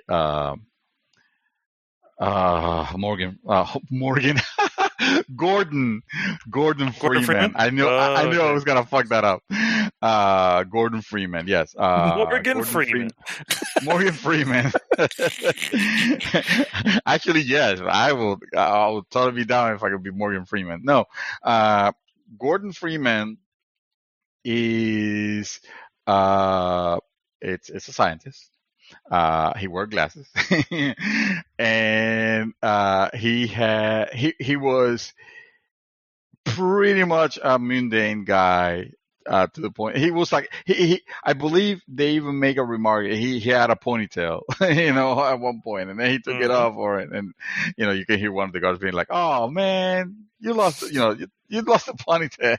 It's like, oh, lamenting the fact that he no longer looked for like a total doofus, with it. Not that people with ponytails look like doofus, but I'm imagining Gordon Freeman with glasses, dressing dorky and with a ponytail. That kind of looks kind of hilarious. So I looked, that would be the closest aspirational character that I have, because in the end, he is faced with some like completely unexpected and radical changes in his life, that he adapts.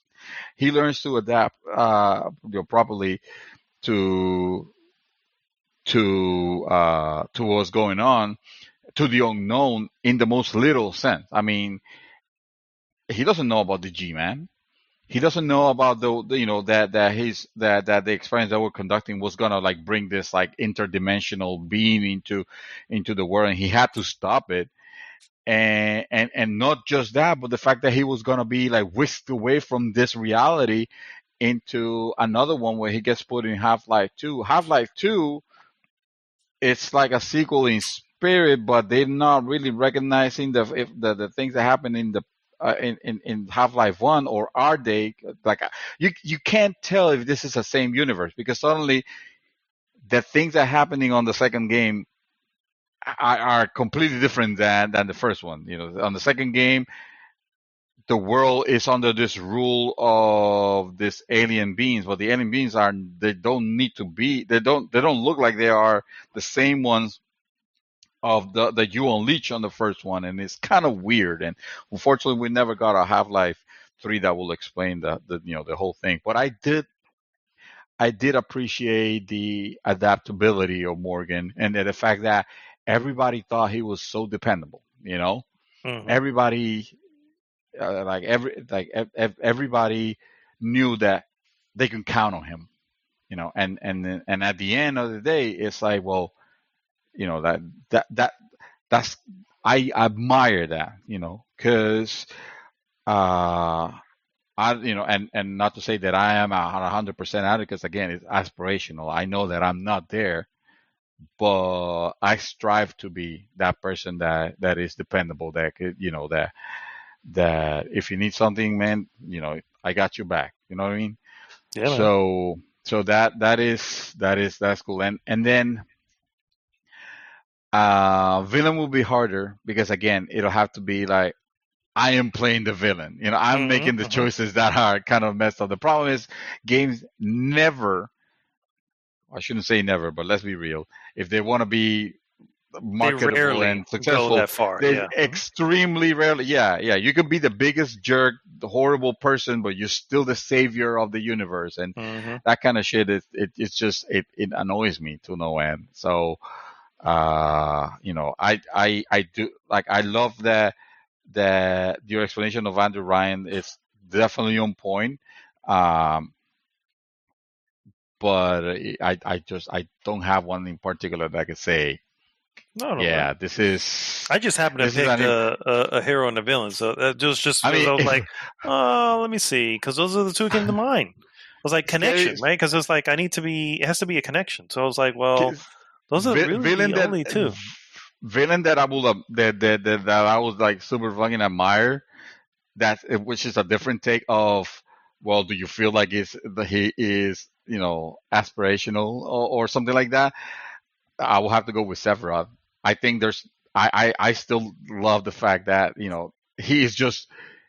I just love his design. I just love his design. I love the fact that at the end of the day, he still is a villain that wants to destroy the world just for destroying the world's sake. So he can't be compared to Andrew Ryan. That's why I'm saying like that. I wouldn't put it to that pedestal. I just think, hey, he's cool. He's awesome. Just like I think Voss from Voss was his name from Far Cry 3. From Cry was 3, yeah. scary as shit. It's probably one of the scariest motherfuckers. Because they don't have to make it like literally a horror. It is that shit can be real, and that shit is real. Correct. That shit is Yeah, happening. Yeah, You it is. know. Third world countries are So- going through it. Yeah, And, yeah. it It's not would fuck be- third world countries. This fucking country is going through it. On a daily basis, and it's horrible because sometimes we don't want to think about it, but it happens. Yeah. So it is, but I don't want to be like anything of the nor would I ever justify like their the connection. Yeah, I got you. Kill them as fast as you can. Yeah, I don't want to have any connection with fucking boss. No, hell no. I just Fair love enough. that. Have I ever told you the definition of insanity? And he's like, he keeps creating, he always repeating over and over again. It's like so fucking scary. Oh, that trailer's awesome. Well, that's it. That's all the questions. And we did it. thank you. Woo! so much, guys, for hanging out with us, listening to our thoughts on these questions. And thank you so much for everyone who wrote in with your questions. And please continue to do so, even if it's a topic that has nothing to do with random questions. If it's about the topic, put in your thoughts. We will be happily to read them out and discuss on the podcast. As always, please go to goodgame.rocks, join the conversation, and of course, please like, subscribe, and share the podcast with everyone.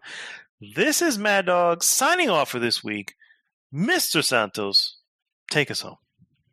Oh, I miss Chaos, I know.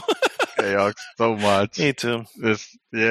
It's a gap in the in the podcast right now. Yes, that's true. It's that their chair, and we say it like this because he's probably gonna be out for a while. Because if he's working a new schedule, we don't know how this is gonna work. But I just hope that we can get him back, even if at least for the third part of it. Yeah, at least for that topic, yeah. I didn't mean to end it in a downer. I just really miss that fucking guy. I miss him too, but I am very happy for him going back to work because I know no doubt. so many people are suffering at the moment with not being able to go to work, and in his case, he was able to he was being furloughed, so that means he's got a place to go back to. But there are a lot of people who don't, and so I'm happy for him. I hope everything works out. He will be back. There's no doubt about that. That he will be back, and even if need be, we can do a one shot somewhere in the middle of the week just to say, hey, let's do a quick. Let's do a pre-recorded topic of the week, or yeah, we can try that too. Yeah, or something like that. I do want to say one last thing, and this is on a much more positive scale. Thank you guys for the questions. I really really love this particular topic where you guys and engage us and you ask your questions and I honestly want to do more of them. Believe it or not, if we don't bore you, if we don't bore you. We don't want to For make real, this yeah. the new topic of the week. But if you guys have questions, keep them keep posting them. What we'll do is we'll put them. We'll save them so that when we have enough of them, we can do maybe another one of those, or better yet, remind you to, hey, can you record this? So we really want to do it. We really want to hear your voice, especially those who we haven't heard of, because we want to create a community where everybody participates and stuff, and perhaps we should actually reopen well, it's not reopen because it's not closed, but we should probably put Discord a little bit more on use so that everybody is in there and we can chat in there, since that seems to be the game the gamers messaging system. I know we have Messenger and Facebook, and sometimes a lot of people don't feel comfortable about chatting that way with strangers because you have to be friends. You have to be actual friends on the thing to be able to chat with. Yeah. But Discord, everybody could go in. So yeah, maybe we should set something like that up. I mean, we have it set up, but we're not using it. Yeah. Maybe we should activate it. Yeah. Put it more use. I like that idea. Yeah. All right, guys. Well, we'll see you next week.